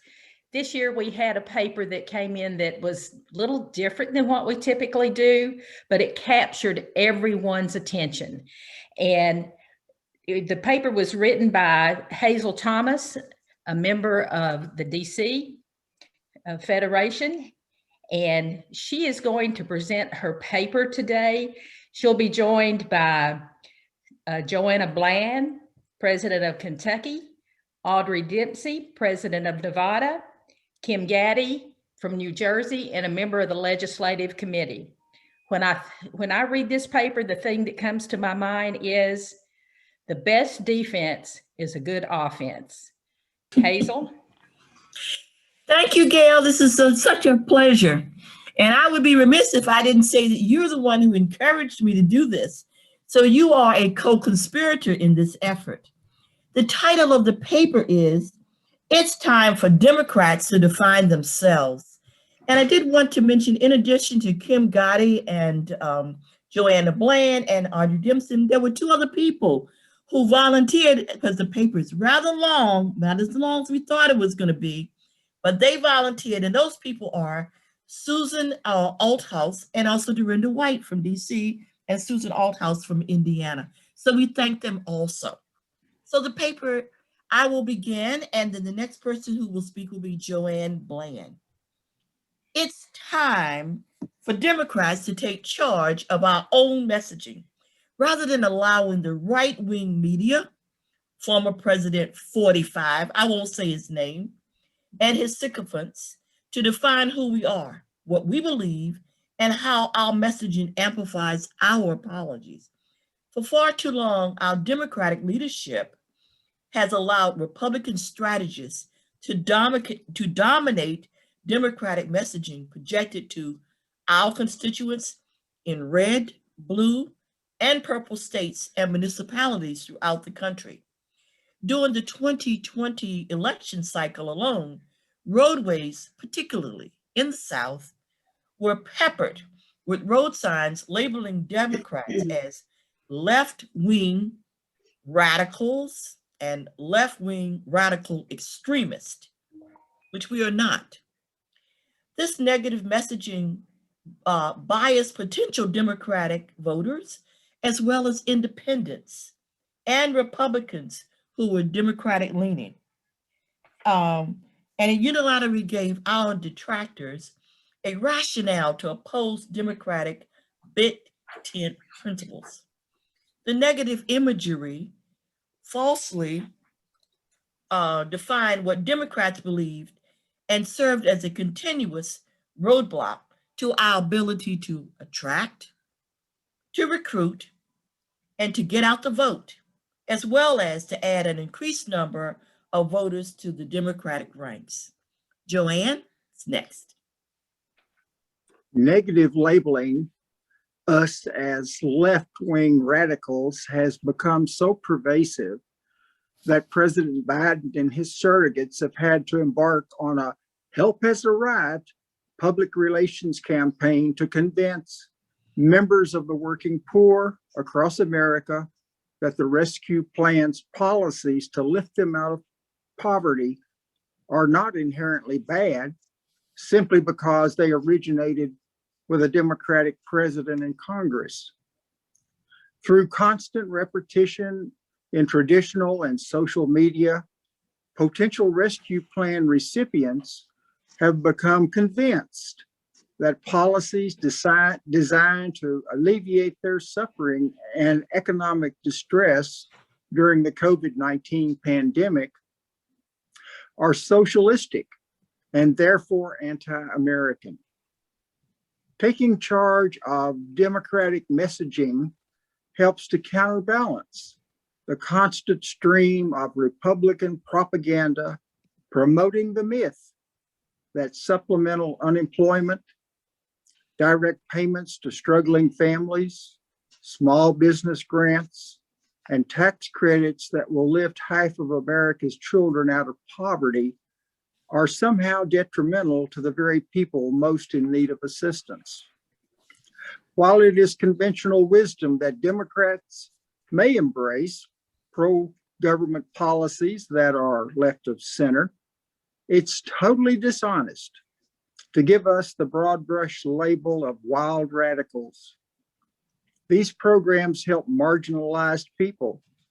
There is absolutely nothing radical or extreme about protesting racial inequality, social justice, and a culture of police brutality in America, or speaking out for women's rights and gender equality.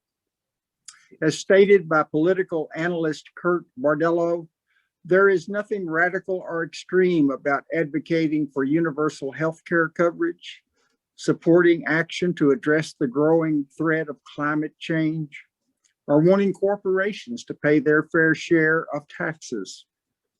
Furthermore, there's nothing radical or extreme about embracing the need for gun reform in the wake of mass shootings or wearing a mask and social distancing during a global pandemic that has taken the lives of more than 500,000 Americans.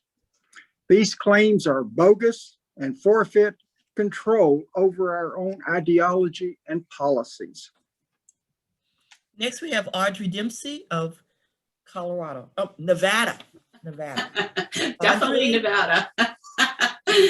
Trying to frame policies that expand the social safety net as socialism is a time-honored tradition in Republican politics, one that intended more to motivate their voters to turn out, but it simultaneously has had the effect of changing the minds of Democratic-leaning voters. It had a devastating effect on Democratic campaigns at the local, state, and national levels to engage communities and get out the vote. After 4 years of intense, repetitive misinformation, it's more difficult than ever to convince these voters that accepting policies clearly in their own best interest is neither radical nor socialistic. Former President, what's his name, made branding Democrats as out of the mainstream, economy wrecking, radical, the centerpiece of both his administration, his re-election strategy, and the theme of his party campaigning in every state. He sought to do so partly by portraying as the face of the party 4 junior Democratic members of Congress, all women of color, who are on the left side of the party's ideological spectrum, and by conflating their views. Next, we have Kim Gaddy from New Jersey. Consider that between January the 1st, 2020 and January the 8th, 2021, Trump described Democrats by tweeting the words radical left more than 170 times. With every tweet, every soundbite, and every campaign ad, the Republicans signaled to potential voters that their members had to be protected against Democrats and that taking matters into their own hands is justified. When we are labeled as extreme or dangerous, the implication is that Democrats are a destructive force and that Trump's base must defend itself an imminent threat. The insurrection on January the 6th, 2021 responded to that impulse and the turn to violence and destruction by white supremacists, militia, and anti-government groups was deemed as necessary, patriotic, and even righteous.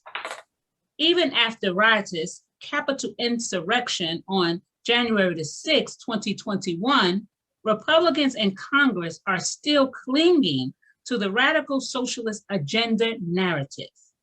In fact, on the day before the Senate runoff elections in Georgia, Senator Lindsey Graham, Republican from South Carolina, tweeted, "Conservatives understand Georgia is the last line of defense in our fight against the radical socialist agenda.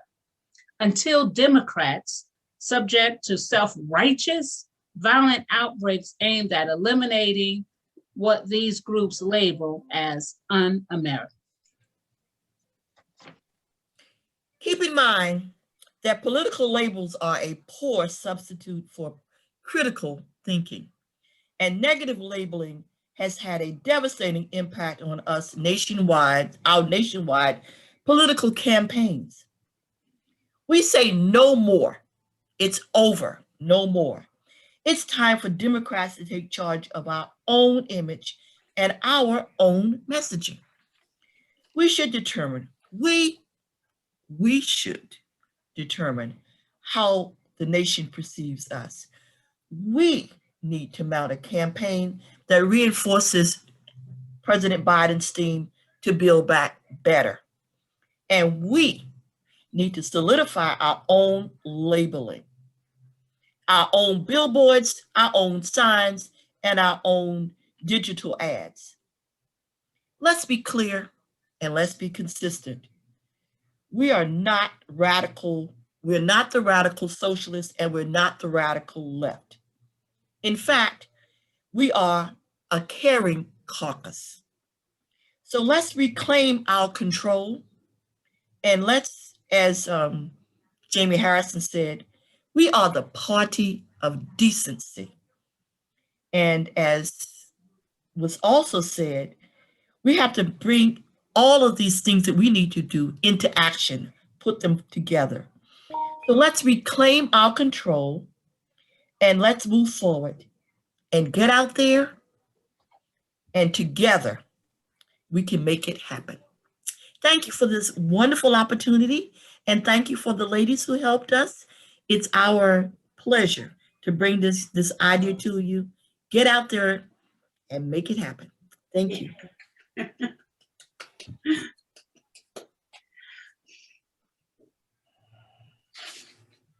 And to all of you, and to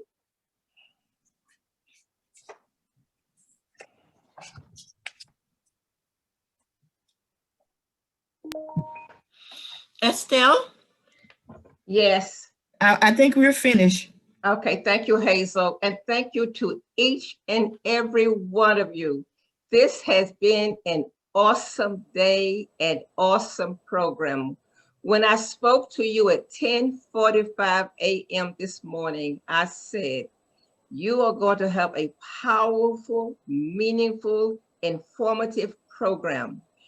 And at the end of the program, our hopes are that you have gotten some takeaways that you can take back to your state to help us save our democracy. On behalf of our Women in Blue Committee, thank you. Thank you to all the presenters. Thank you to 19 states. We did have 18, but we ended up with 19 when California came in. So we're going to do three last things. So Lillian Green, our poet, is going to come back and give us that nice poem. Following her, we are going to, I think, do the convention, and then my, what can the matter be? Thank you so much. See you at the convention in June. So Lillian, you're next.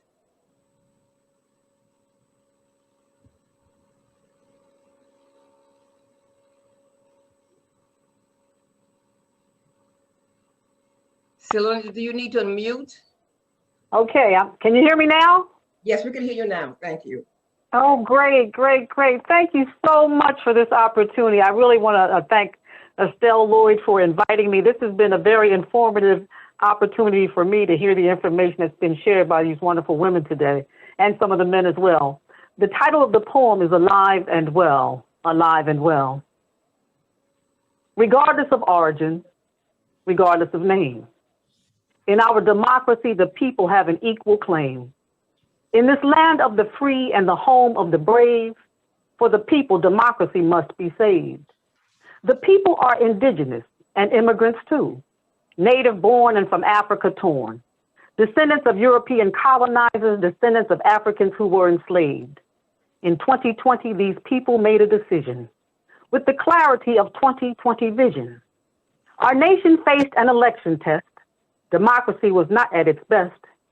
It was battered, bruised, and misused. 2020 combined challenges well known, many routinely condoned. In those challenges, the truth was shown. There is conduct for which America must atone. Amid COVID-19, a worldwide pandemic, racism institutional and systemic, amid economic insecurity and fear, reality made inequality perfectly clear. One candidate reaffirmed America's founding vision. Reclaiming the soul of America was his stated mission. He made an inspiring decision for a historic occasion, a Black woman, a senator, a Southeast Asian. When the 2020 presidential election took place, an astounding number of people voted in the race. More than 155 million people. Diverse, free, equal. Free and fair elections kept America on course. The voter is our nation's most valuable resource. The 2020 election reflected America's founding ideal. This ideal only the people can make real. The American people carry the ideal weight, the weight of our Declaration of Independence, the weight of our Constitution as amended. These documents are the past, the future, and the present. The past is watching, and the future is waiting to see the present version of American democracy. At present, ignorance is a danger to our democracy. It feeds injustice and hypocrisy. We, the people, must ensure liberty and justice for all.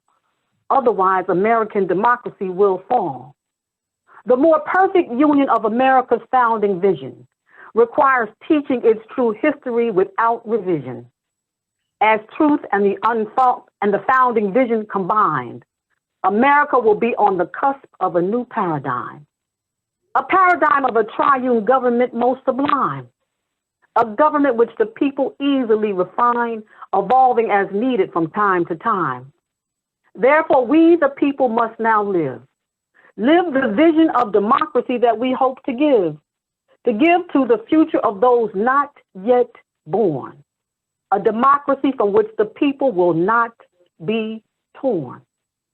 A democracy, respected and mature, steady and sure. A democracy no one can buy or sell. An American democracy, alive and well. Thank you so much. I appreciate it. Thank you, Sir Lillian. And it's a democracy that we must all work together to save. I think we have this is the first time I've been able to see the whole stream. I see so many of you. I see my girlfriend, Barbara Faison from North Carolina, just so many, Vivian. So I think we have a slide now of the convention. Following that, our song, Oh My, What Can the Matter Be?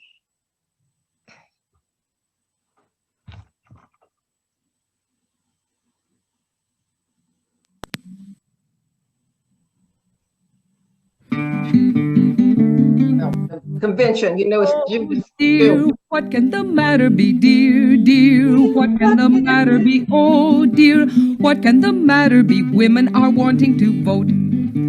Women have husbands, they are protected. Women have sons by whom they're directed. Women have fathers, they're not neglected. Why are they wanting to vote?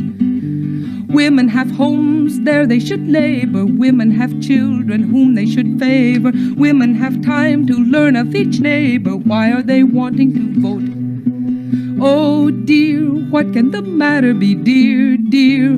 What can the matter be, oh dear? What can the matter be? Women are wanting to vote. Women can dress, they love society. Women have cash with its variety. Women can pray with sweetest piety. Why are they wanting to vote? Women are preaching to sinners today. Women are healing the sick by the way. Women are dealing out laws they may. Why are they wanting to vote?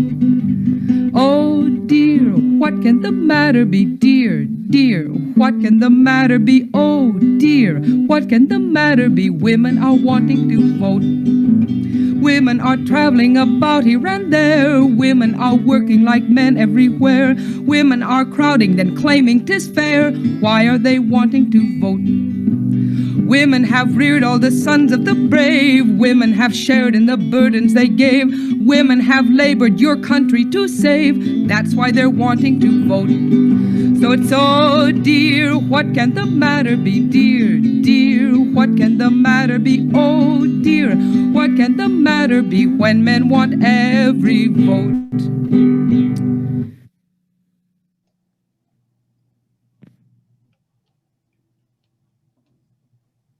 Okay, Patty, you're going to talk to us about the convention for a few minutes. I didn't know if they were going to put up a slide or not, but ladies and gentlemen on here today, if you enjoyed this program, yes, here is our convention slide.